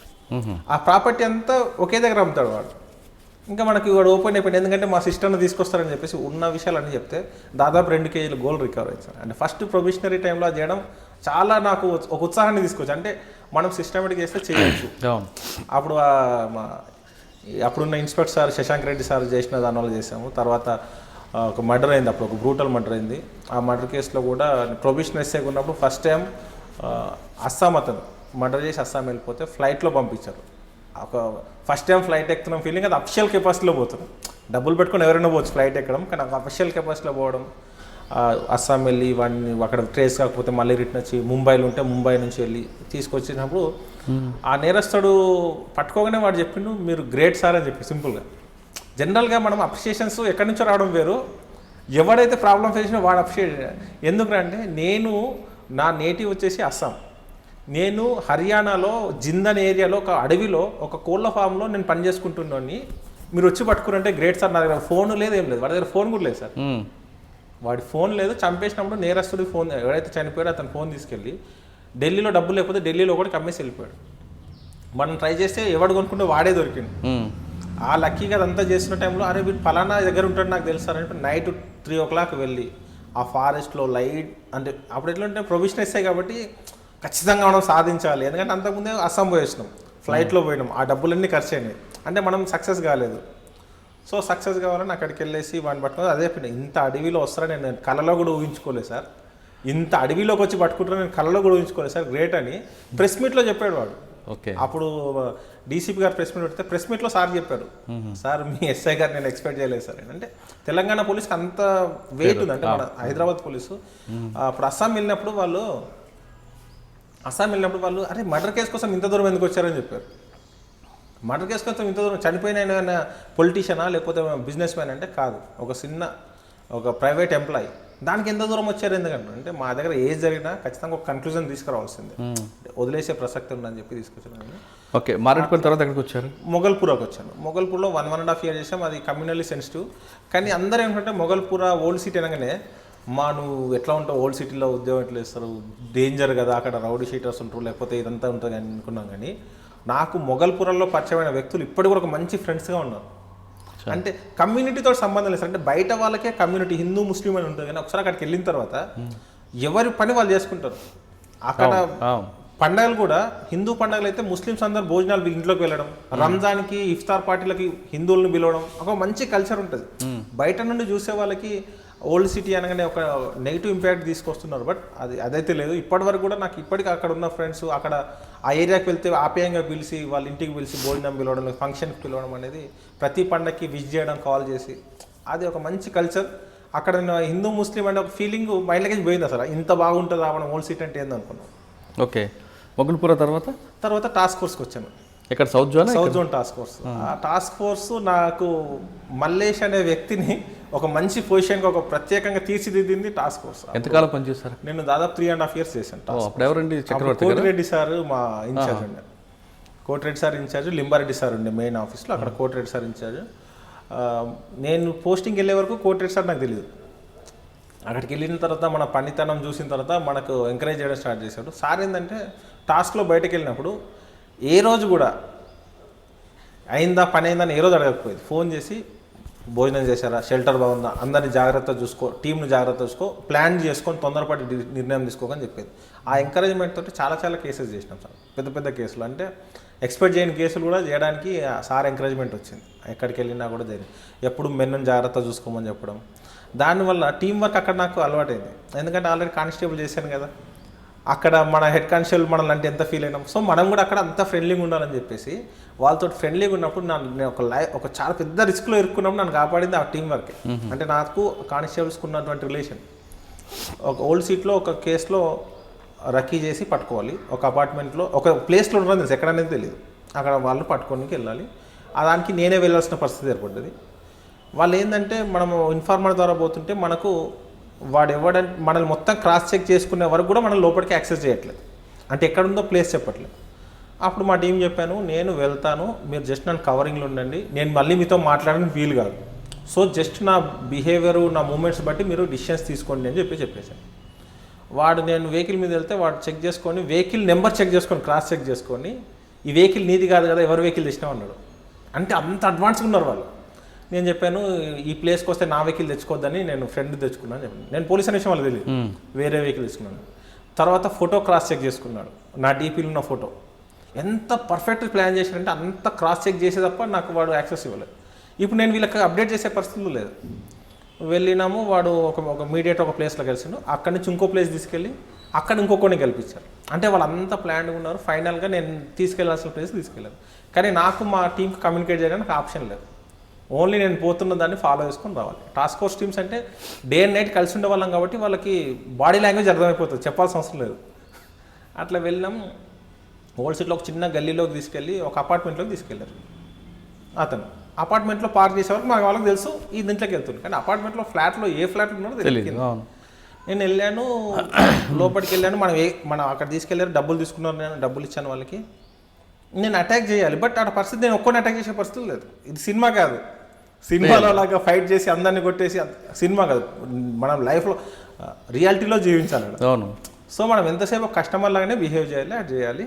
టీం రావాలి, టీం నుంచి ఏం రెస్పాన్స్ లేదు, నాకు అర్థం అవ్వట్లేదు. వాళ్ళకి ఏంటంటే నేను ఏ ఫ్లాట్లో ఉన్నాను వెతకడంలో ఉన్నారు. అప్పుడు కానిస్టేబుల్ సార్ మళ్ళీ సార్ చెప్పులు అక్కడ ఉన్నాయి, ఈ ఇంట్లోనే ఉంటారని చెప్పేసి డోర్ బదలు కట్టుకొని వచ్చారు. అంటే యూనిఫామ్ షూ అనుకోండి గుర్తుపడతారు, పోలీస్ షూ ఉన్నాయి కాబట్టి సార్ ఉండడం. మన చెప్పుల్ని మన కానిస్టేబుల్ గుర్తుపట్టారంటే ఎంత అటాచ్మెంట్ ఉంటే మన ఆ రిలేషన్ ఉంటే అటాచ్మెంట్ అబ్జర్వేషన్. ఆ రోజు ఆ చెప్పులు చూడకపోయింటే ఆపరేషన్ ఫెయిల్ అయ్యేది, లేదా నేను ఎవరో తెలిస్తే వాళ్ళ నా మీద అటాక్ చేసేవాళ్ళు, ఏదైనా జరిగి ఉండేది. ఆ ఒక్క మనం అటాచ్మెంట్ ఉండడం వల్ల మనం ఏ రోజు చెప్పుకోం కదా సార్ నా చెప్పులు ఇవి, నా డ్రెస్ ఇది. కానీ మనతో ఉన్న రిలేషన్ బట్టి వాడు చేశారు. అప్పుడు అనిపించింది మనం టీంతో ఎంత క్లోజ్గా ఉంటే బ్రేక్ చేసుకుని వచ్చేసారు. వాళ్ళు ఎంతమంది ఉన్నారు లోపల? వాళ్ళు 4 members ఉన్నారు. మీరు నేను ఒక్కనే వెళ్ళాను ఫస్ట్. నేను ఒక దేనికోసం వెళ్ళారు? వెపన్స్ కోసం? అక్కడ ఒక ఇల్లీగల్ యాక్టివిటీ జరుగుతుంది, వాళ్ళని పట్టుకోవాలి. వాళ్ళని పట్టుకొని తీసుకురావాలి. అది ఎప్పటి నుంచో ట్రై చేస్తున్నాం కానీ మిస్ అవుతుంది. ఇంకా మనం ఇంక ఈసారి లాభం లేదు, మనమే ఒక కస్టమర్ లాగానే పోతేనే వర్కౌట్ అవుతుందని చెప్పేసి డబ్బులు కూడా రెడీ చేసుకొని, ఎందుకంటే వాడు పోనీ ముందు డబ్బులు చూపిస్తే లోపల రానియారు, అంతా ప్లాన్ చేసుకుంటే ఆ రోజు నేను అంటే మీరు మీ వాళ్ళు లోపలికి వచ్చేసరికి ఉన్నారు వాళ్ళు ఉన్నారు మామూలు ఇక డైరెక్ట్ బ్రేక్ చేసుకొని వచ్చేసారు కాబట్టి వాళ్ళకి అర్థమైపోయింది. వాళ్ళు రాగానే పోలీస్ అని చెప్పేసినా వాటి సౌండ్ వస్తుంది పోలీస్ అంటే వాళ్ళకి ప్రిపేర్ అయిపోతారు, ఇక మనకు ఆప్షన్ లేదు అని. అదే లేకుండా పోలీస్ నేను పోలీస్ అన్నామనుకో మీ మీద అటాక్ చేస్తారు. అంటే వాడు పారిపోవడానికి ఇంట్లో లోపల ఉన్నారు కదా సార్, అపార్ట్మెంట్లో లోపల వాళ్ళు బయటకు పోనీకి లేదు. సో అపార్ట్మెంట్లో వాళ్ళు ఎవరికి తెలియదు వీళ్ళు ఈ యాక్టివిటీస్ చేస్తారని. సో అంత ప్లాన్గా నలుగురిని పట్టుకున్నారా? నలుగురిని పట్టుకున్నాం. అది ఓన్లీ మన టీం వర్క్ ఉంటేనే, అంటే వాళ్ళు మన మీద అంతా ఉంటే తప్ప మనకు వర్కౌట్ కదా. అది ఒక బెస్ట్ ఎగ్జాంపుల్. అప్పటి నుంచి నేను ఎప్పుడు కూడా నా దగ్గర నేను కలిసి పనిచేసిన వాళ్ళు ఎవరు కూడా నన్ను ఇప్పటివరకు మిస్ కారు. ఎక్కడ కలిసినా కలిసి మాట్లాడతారు. ఇప్పుడు బందోబస్తులో కలిసినప్పుడు వచ్చి మాట్లాడడం ఆ సాటిస్ఫాక్షన్ వేరు ఉంటుంది. అంటే నేను ఇప్పుడు కొత్తగా సర్వీస్లోకి వచ్చిన ఎస్ఎస్కి చెప్పేది ఏంటంటే, మనం మన టీంతో ఎవరు మన కింద పని చేయట్లేదు, అందరం ఒక పని కోసం కలిసి పని చేస్తున్నాం. కరెక్ట్. నీ కింద వాడు నీ పైన వాడు అనేది ఉండదు. మనం ఒక సంస్థ నిర్దేశించిన లక్ష్యం కోసం మనం పనిచేస్తున్నాం. మనం ఎస్ఐ ర్యాంక్ ఉంది కాబట్టి మనకు 50,000 శాలరీ ఇస్తున్నారు, కానిస్టేబుల్ 30,000 శాలరీ ఇస్తారు. ఆ 30,000 ఏ వర్క్ ఇచ్చారో అదే వర్క్ చేస్తాడు అతను. మనం ఇన్వెస్టిగేషన్ చేస్తాం, అతను మనకు అసిస్ట్ చేస్తాం, అంతే తప్ప ఎవరి కింద ఎవరు పని చేయట్లేదు అనేది తీసుకుంటే ఖచ్చితంగా సక్సెస్ అవుతాం. టాస్క్ ఫోర్స్లో ఇంకే మంచి కేసులు గుర్తున్నాయి? టాస్క్ ఫోర్స్లో ఒక ఫేమస్ రౌడీ షీటర్, అది పేరు డిస్క్లోజ్ చేయడం కరెక్ట్ కాదు, అర్థమైందండి. ఆ రౌడీ షీటర్ని పట్టుకోవాలి. అప్పుడు చాలా టార్చర్ జరుగుతుంది. అక్యూజ్డ్ రెగ్యులర్గా వస్తున్నాడు, ఐడెంటిఫై చేయలేకపోతున్నాడు. మనము వాడిని పాస్పోర్ట్ చెక్ చేస్తే వాడు ఫారెన్లో ఉన్నాడు. మన హ్యూమన్ ఇంటెలిజెన్స్ వాడు వచ్చిండు పలానా దగ్గర పలానా వ్యక్తిని బెదిరించారు, వస్తున్నారా అసలు మనం పాస్పోర్ట్ ఎంత క్రాస్ చెక్ చేసినా ఇండియాకి రావట్లే. ఇంకా అది సిపి గారు అప్పుడు మహేందర్ రెడ్డి సార్ ఉండి చాలా సీరియస్గా, ఇది మీరు సంబంధం లేదు, మీరు ఖచ్చితంగా పట్టుకోవాలి, ఎట్లా వస్తాడు వాడు ఎట్లా పోతాడు అని చెప్పేసరికి ఈ కోటిరెడ్డి సార్ లింబారెడ్డి సార్ ఒక స్పెషల్ మీటింగ్ బట్టి ఖచ్చితంగా మీరు పట్టుకోవాల్సిందే, ఇది ఎట్లా జరుగుతుంది మనం క్రాస్ చెక్ చేయాల్సిందని చెప్పేసి ఎన్ని రకాల ట్రై చేసినా. ఇంకోటి ఏంటంటే పబ్లిక్ జరిగిపోయిన తర్వాత చెప్తున్నారు, అంటే వాడు ఉన్నప్పుడు చెప్పండి, ఎందుకంటే భయంతో. అవును, వాడు పోయిన తర్వాత చెప్తే మనం వెళ్తున్నాం, సీసీ కెమెరా వస్తే నిజంగానే వాడు వస్తున్నాడు. ఇంకా ఏం అర్థమైతే మరి ఇండియా ఎట్లా వస్తున్నాడు ఎట్లా పోతుంది అని చెప్పేసి ఇక మొత్తం పాస్పోర్ట్స్ ఎంత చెక్ చేసినా రాకపోతే అప్పుడు కోటిరెడ్డి సారు యుఎస్ కౌన్సిలేట్ వాళ్ళతో మాట్లాడి ఫోటో రికగ్నిషన్ దాంట్లో చూసి ఆ ఫోటోతో ఎక్కడన్నా వీసాస్ కోసం అప్లై చేసినా అని చూస్తే దాంట్లో ఐడెంటిఫై అయింది, వాడికి లేటెస్ట్ పాస్పోర్ట్ నెంబర్ వచ్చింది. మనం ఇమీడియట్లీ ఎల్ఓసి పెట్టడం, వాడు ముంబైలో ఎయిర్పోర్ట్లో దిగడం, పట్టుకురావడం జరిగింది. అది అంత డెప్త్గా ఆలోచించిన తర్వాత కేసును ఆ ఫోటో రికగ్నిషన్ సాఫ్ట్వేర్ అప్పటికి ఉంది, దాన్ని వాడుకోవచ్చు అనే విషయం తెలియకపోతే మనం పట్టుకోలేకపోయేవాళ్ళం. ఆ తర్వాత ఇక చాలా రోజుల నుంచి ఇప్పటికి కూడా తను ఆ రౌడీ షీటర్ ఇప్పటికి కూడా కస్టడీలో ఉన్నాడు, జైల్లో ఉన్నాడు. అది ఒక అందరికీ సవాల్గా విసురుతున్నాడు, వాడు వస్తున్నాడు పోతున్నాడు దొరకట్లేదు, ఎట్లా జరుగుతుందంటే అది మంచి బ్రేక్ చేయడానికి ఒక స్కోప్ దొరికింది. ఓకే, టాస్క్ ఫోర్స్ తర్వాత ఎక్కడికి వచ్చారండి? టాస్క్ ఫోర్స్ నుంచి సిసిఎస్కి వచ్చాను. సిసిఎస్కి వచ్చేసి ఎకనామిక్ అఫెన్స్ వింగ్లో చేస్తున్నాము. మహంతి సార్ గారు అప్పుడు ఇంకా అందరికీ ఒక ప్యాషన్, మహంతి సార్ దగ్గర పనిచేయాలి అని ఒక డిఫరెంట్, ఎందుకంటే వాళ్ళ నాన్న ఉన్నప్పుడు చూడు అందరికీ మహంతి అనే ఒక పేరు ఒక బ్రాండ్ పోలీస్లో. సార్ దగ్గర పనిచేయడం ఒక మంచి దాదాపు 4 years నుంచి చేస్తున్నాను అక్కడ. ఈ టాస్క్ ఫోర్స్లో చేసిన అనుభవం, ఎందుకంటే ఎటువంటి నేరస్తున్నైనా ఏం క్లూస్ లేకుండా కష్టపడి పట్టుకునేటువంటి ఆ మైండ్ సెట్ ఉంది కాబట్టి ఎకనామిక్ అఫెన్స్లో చాలా ఈజీ అక్యూజ్ని పట్టుకోవడం, అంటే ఆ మైండ్ సెట్ ఉన్నవాడికి, ఆ నాలెడ్జ్ ఉన్నవాడికి. దానికోసమని ఒక సిసిఎస్లో ఒక పెద్ద కేసు జరిగింది. అక్యూజ్డ్ పోలీస్ ఆఫీసర్స్ పేరు చెప్పుకొని వాడు ఇల్లీగల్ యాక్టివిటీస్ చేస్తున్నాడు, కొంచెం అది ఇష్యూ సీరియస్ అవుతుంది, అది పట్టుకోవాలి కంపల్సరీ. ఆ టైంలో అది యాక్చువల్గా వేరే టీంలో ఉంది ఆ కేసు. సార్ దగ్గర మీటింగ్లో డిస్కషన్ చేసినప్పుడు, అరే వీడిది టార్చర్ ఎక్కువైపోతుంది, వీడిని పట్టుకోవాల్సిందే, ఒక మంచి ఆఫీసర్ని పంపిద్దామని చెప్పి డిస్కస్ చేసినప్పుడు మహంతి సార్ నా పేరు ప్రపోజ్ చేశారు, మల్లేష్ని పంపించండి. అది చాలా హ్యాపీ అనిపించింది. అంటే మన వర్క్ మనం చేయడం వేరు, వేరే వాళ్ళకి అసైన్ అయిన వర్క్ను మనకు తీసుకురా అని చెప్తే అది మనకు ఒక వెయిట్ పెరుగుతుంది, మనకు తెలియకుండానే ఒక దానికి నేను ఇంకొక మా బ్యాచ్మెంట్ ఎస్ఐ ఒక ఏఎస్ఐ గారు మొత్తం ముగ్గురం వెళ్ళినాం, తీసుకొని రావాలి, మొత్తం రెడీ చేసుకున్నాం. పూణే, మహారాష్ట్ర పూణే. వెళ్ళే ముందు సార్ని కలిస్తే చెప్పిన ఒకటే, వాడిని టచ్ చేయగానే నీకు ఎక్కడెక్కడి నుంచో ఫోన్లు వస్తాయి, టెన్షన్ పడద్దు, ఎట్టి పరిస్థితుల్లో మ్యాన్ హ్యాండ్లింగ్ చేయొద్దు, ప్రొసీజర్ ప్రకారమే తీసుకురండి, అవసరమైతే అక్కడ కోర్టులో ప్రొడ్యూస్ చేయండి, లీగల్ ప్రొసీడింగ్స్ మిస్ కావద్దు, మ్యాన్ హ్యాండ్లింగ్ చేయొద్దు, అక్యూజ్డ్ మిస్ కావద్దు. పెద్ద పెద్ద ఫోన్లు వస్తాయని సార్ చెప్పారు. ఎంత ప్రెజర్ ఉంటుంది మనకు అంటే ప్రెజర్ వచ్చిన రెస్పాండ్ అవుద్దన్నారా? ప్రెజర్ వచ్చినా కూడా తీసుకొని రావాలి. ప్రెజర్ వచ్చినా కూడా ప్రెజర్ వచ్చిందని వదిలేదు. నీ క్లియర్ ఇన్స్ట్రక్షన్స్ తీసుకొని రావాలి. పర్సన్ లీగల్గా తీసుకొని రావాలి. ఏం చేస్తావు నాకు తెలియదు చెప్పిండు. ఎవరండి ఆయన? అప్పట్లో వచ్చే పేపర్లో కూడా చాలా చాలా రోజులు మెయిన్ హెడ్డింగ్స్లో వచ్చాయి. ఏం పేరు? ఇంకా అది ట్రయల్ నర్సింగ్ కాబట్టి మనం నేమ్ చెప్పడం కరెక్ట్ కాదు. అట్లా చేస్తున్న క్రమంలో వెళ్ళమని చెప్పారు. వెహికల్ వెళ్తున్నాం, మధ్యలో స్టార్ట్ అవుతుంది. సార్ చెప్పాడు ఇంత ఇంపార్టెంట్ అన్నారు. ప్లస్ మన కేసు కాదు, మన కేసు అంటే ప్లస్ మైనస్ అయినా మనం బాధ్యులం. వేరే వాళ్ళ కేసు ఒకవేళ ఏదైనా ఫెయిల్ అయితే మన మీద చాలా ఇంపాక్ట్ పడుతుంది చెప్పి సార్ కూడా ఇబ్బంది ఉంటుంది. ప్లాన్ చేసుకున్నాం. ముగ్గురే ఉన్నాం, ఇద్దరు ఎస్ఐస్ ఉన్నాం. ఇద్దరు ఎస్ఐస్ ఉన్నప్పుడు ఎట్లుంటాయంటే ఏ టీం అయినా ఒకరు లీడ్ చేస్తే సక్సెస్ఫుల్ ఉంటుంది. ఇద్దరు సేమ్ ఉన్నాడు కష్టం. నేను చెప్పాను అన్న నువ్వు లీడ్ చేయి, లేదంటే నేను లీడ్ చేస్తాను. నేను లీడ్ చేస్తున్నా అంటే నా కమెంట్స్ ప్రకారం మనం పని చేయాలి. ఎందుకంటే ముగ్గురే ఉన్నాం మనం. అక్కడ పోయినాక మనకు ఉండదని చెప్పడం. అతను సరే నువ్వు లీడ్ చేయి, నువ్వు టాస్క్ ఫోర్స్లో చేసినావు కదా అని చెప్పేసి పూణే వెళ్ళాం. పూణే వెళ్ళిన తర్వాత మనకు అడ్రస్ చూసిన తర్వాత అపార్ట్మెంట్ చూస్తే, ఆ బిల్డింగ్ చూస్తే ఏం అర్థం అవ్వట్లేదు. ఎంత హై సెక్యూరిటీ బిల్డింగ్ ఉంది, ఏం అర్థం అవ్వట్లేదు. ఇంకా మనం టాస్క్ ఫోర్స్లో చేసిన ఎక్స్పీరియన్స్ తోటి మార్నింగ్ స్విగ్గీ బ్యాగ్ వేసుకొని నా దగ్గర అంత సెటప్ ఉంటుంది. ఎప్పుడు ఎక్కడికి పోయినా ఆ సిచ్యువేషన్ తగ్గట్టు మనం రెడీ అయిపోయాం. పోతే సెక్యూరిటీ దగ్గరనే ఆపేస్తున్నాం. స్విగ్గీ అంటే నో ఇక్కడ పెట్టేసి మా ఇంటర్నల్ వాళ్ళు సప్లై చేసేస్తారు, ఇక్కడ మీ డెలివరీ ఇచ్చేసి వెళ్ళాను. సో ఫెయిల్ అయింది. మళ్ళీ తర్వాత వచ్చేసి మళ్ళీ ఎట్లా అమెజాన్ ఒక ఫోన్ తీసుకెళ్ళాం. అమెజాన్ ఈ ఫోన్ సార్కి ఇవ్వాలి, ఇది ఇవ్వనీకి లేదంటే అట్లా ఉండదు, మా దాంట్లో లోపలికి ఎవరికి అలవలేదు, ఇక్కడ పెట్టాల్సిందే. మనం ఇంకా లోపలికి యాక్సెసే దొరకట్లేదు. అది అపార్ట్మెంట్లో జనరల్గా చాలా పెద్ద అపార్ట్మెంట్, ఫారినర్స్ ఎక్కువ ఉంటారు, ఫారినర్ గెస్ట్లే ఎక్కువ ఉంటారు. అటువంటి హై సెక్యూరిటీ. డైరెక్ట్ పోలీస్ అని చెప్పి వెళ్ళడానికి, పోలీస్ అని చెప్తే ఏంటంటే లీక్ అయిపోతుంది. పోలీస్ అని చెప్తే అలర్ట్ అవుతుంది. ఎట్లా అంటే ప్రతి దగ్గర సీసీ కెమెరా వస్తుంది. ఆ బిల్డింగ్ చూసిన తర్వాత ఎట్లా అని మనము ఓపెన్ ఇంటెలిజెన్స్ అని ఉంటుంది. ఓపెన్ ఇంటెలిజెన్స్ మనం వాడుకోవాలి. మనకు ఉన్న నెట్వర్క్ ఏంది, సిస్టమ్స్ ఏంది, గూగుల్లోకి వెళ్ళి అపార్ట్మెంట్ నేమ్ సెర్చ్ చేశాను. అపార్ట్మెంట్ నేమ్ సెర్చ్ చేసినప్పుడు మనం అపార్ట్మెంట్ అమ్మేటప్పుడు బిల్డర్ కొన్ని అడ్వర్టైజ్మెంట్స్ ఇస్తారు. మా బిల్డింగ్లో ఇంత పెద్ద విశాలమైన అది ఉంటుంది, ఇన్ని లిఫ్ట్స్ ఉన్నాయి, ఇన్ని బెడ్రూమ్స్ ఉన్నాయి అన్న చూస్తే ప్రతి ఫ్లాట్కి 3 లిఫ్ట్స్ ఉన్నాయి. ఒకటి జనరల్గా, ఒకటేమో హాల్లో నుంచి, ఒకటి బెడ్రూమ్లో నుంచి. అది చూసినప్పుడు నుంచి అంటే మనం పోవడం కాదు, ఈ 3 లిఫ్ట్లను కూడా కవర్ చేసుకోలేము. మనం టచ్ చేయగానే ఈ లిఫ్ట్లకి వెళ్ళిపోతే మనం ఏం చేయలేము. And every door operated by biometric systems. So మనం డోర్ నూకనీకి లేదు. సో ఎవడో కూడా అందులో ఉన్నాడు మనం కోఆపరేట్ చేయాల్సింది. అవును, మనం బలవంతంగా దుంకిపోయినా వర్కౌట్ కాదు. వర్కౌటే కాదు, అసలు మన డోర్ ఓపెన్ కాదు. అవును, అసలు ముందు లోపలికి వెళ్ళేము. ఒకవేళ వాడికి కొంచెం ఇంట్స్ వచ్చినా వాడు లిఫ్ట్ నుంచి వెళ్ళిపోతాడు. సో దాంట్లో ఆ వీడియో నువ్వు చాలాసేపు అబ్జర్వ్ చేసి స్పెసిఫికేషన్స్ అన్నీ చదివితే ఒక ఫ్లోర్లో ఒకటే ఫ్లాట్. మనం లిఫ్ట్ ఎక్కగానే ఏ ఫ్లాట్ నెంబర్ ఫర్ ఎగ్జాంపుల్ 403 నొక్కగానే ఆ 403లో ఈ కెమెరా ఓపెన్ అవుతుంది, అక్కడ డిస్ప్లే అవుతుంది వాళ్ళకి మీ ఫ్లోర్కి ఎవరు వస్తారు అనేది. అది పరిస్థితి. అసలు ఏం అర్థం అవ్వట్లేదు. అంటే అవన్నీ చదివేసరికి మనకి ఇంకా కాషన్ అంటే మనం ఇంత జాగ్రత్త పోవాలి, మనం ఎక్కడ తొందరపడినా మనం ఫెయిల్ అవుతాం. సో మళ్ళీ మొత్తం ప్లాన్ చేసుకొని ఇక ఇట్లా లావాలని చెప్పేసి అక్కడ సెక్యూరిటీ వాడి దగ్గరికి వెళ్ళేసి మీ హెడ్తో మాట్లాడని చెప్తే ఒక 4-5 మెంబర్స్తో మాట్లాడతారు. అక్కడ చెప్పాం పోలీస్ ఒక కేసులో వచ్చాము, ఎవరి కోసం వచ్చామో చెప్పడం వీలు కాదు. ప్లస్ ఇప్పుడు నాకు ఒక పర్సన్, మీ పర్సన్ అటాచ్ చేయండి, ఆ పర్సన్ ఫోన్ మా దగ్గరనే పెట్టుకుంటాం, ఆ పర్సన్ మేము చెప్పినట్లు మాత్రం చేయాలి తప్ప ఇంకేం చేయదని చెప్పేసి వాళ్ళని కాన్ఫిడెన్స్లో తీసుకొని వాళ్ళు కేసు డీటెయిల్ చెప్పమంటారు. కేసు డీటెయిల్ చెప్తే లీక్ అయిందనుకో ఫెయిల్.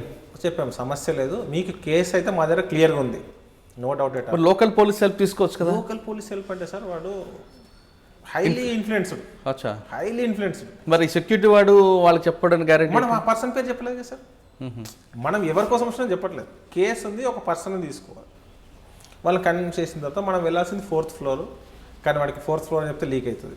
సో మనం చెప్పింది వేరే ఫ్లోర్ అని చెప్పేసి ముందు వెళ్ళి పార్కింగ్ స్లాట్లో ఆ వెహికల్ ఉందా లేదా, ఆయన పార్కింగ్ స్లాట్లో కన్ఫర్మ్ వెహికల్ ఉంది, అవన్నీ చేసుకున్న తర్వాత లిఫ్ట్లోకి ఎక్కాలి. లిఫ్ట్లోకి ఎక్కి డైరెక్ట్ 4th ఫ్లోర్ నొక్కితే కెమెరా ఓపెన్ అయిపోతుంది. మనకు ఆల్రెడీ చూసాం కదా, అదంతా స్పెసిఫికేషన్ చూసినాం కాబట్టి వేరే ఫ్లోర్ ఎక్కేసి ఆ పోతున్న క్రమంలో సడన్గా ప్రెస్ చేసి మళ్ళీ ఆ నెంబర్లో దిగిపోయిన తర్వాత మొత్తం గ్లాసెస్ పిలవాలి. సెక్యూరిటీ అతనితో చెప్తే అది తెలుసు. వాళ్ళ పిఏ వచ్చాడు.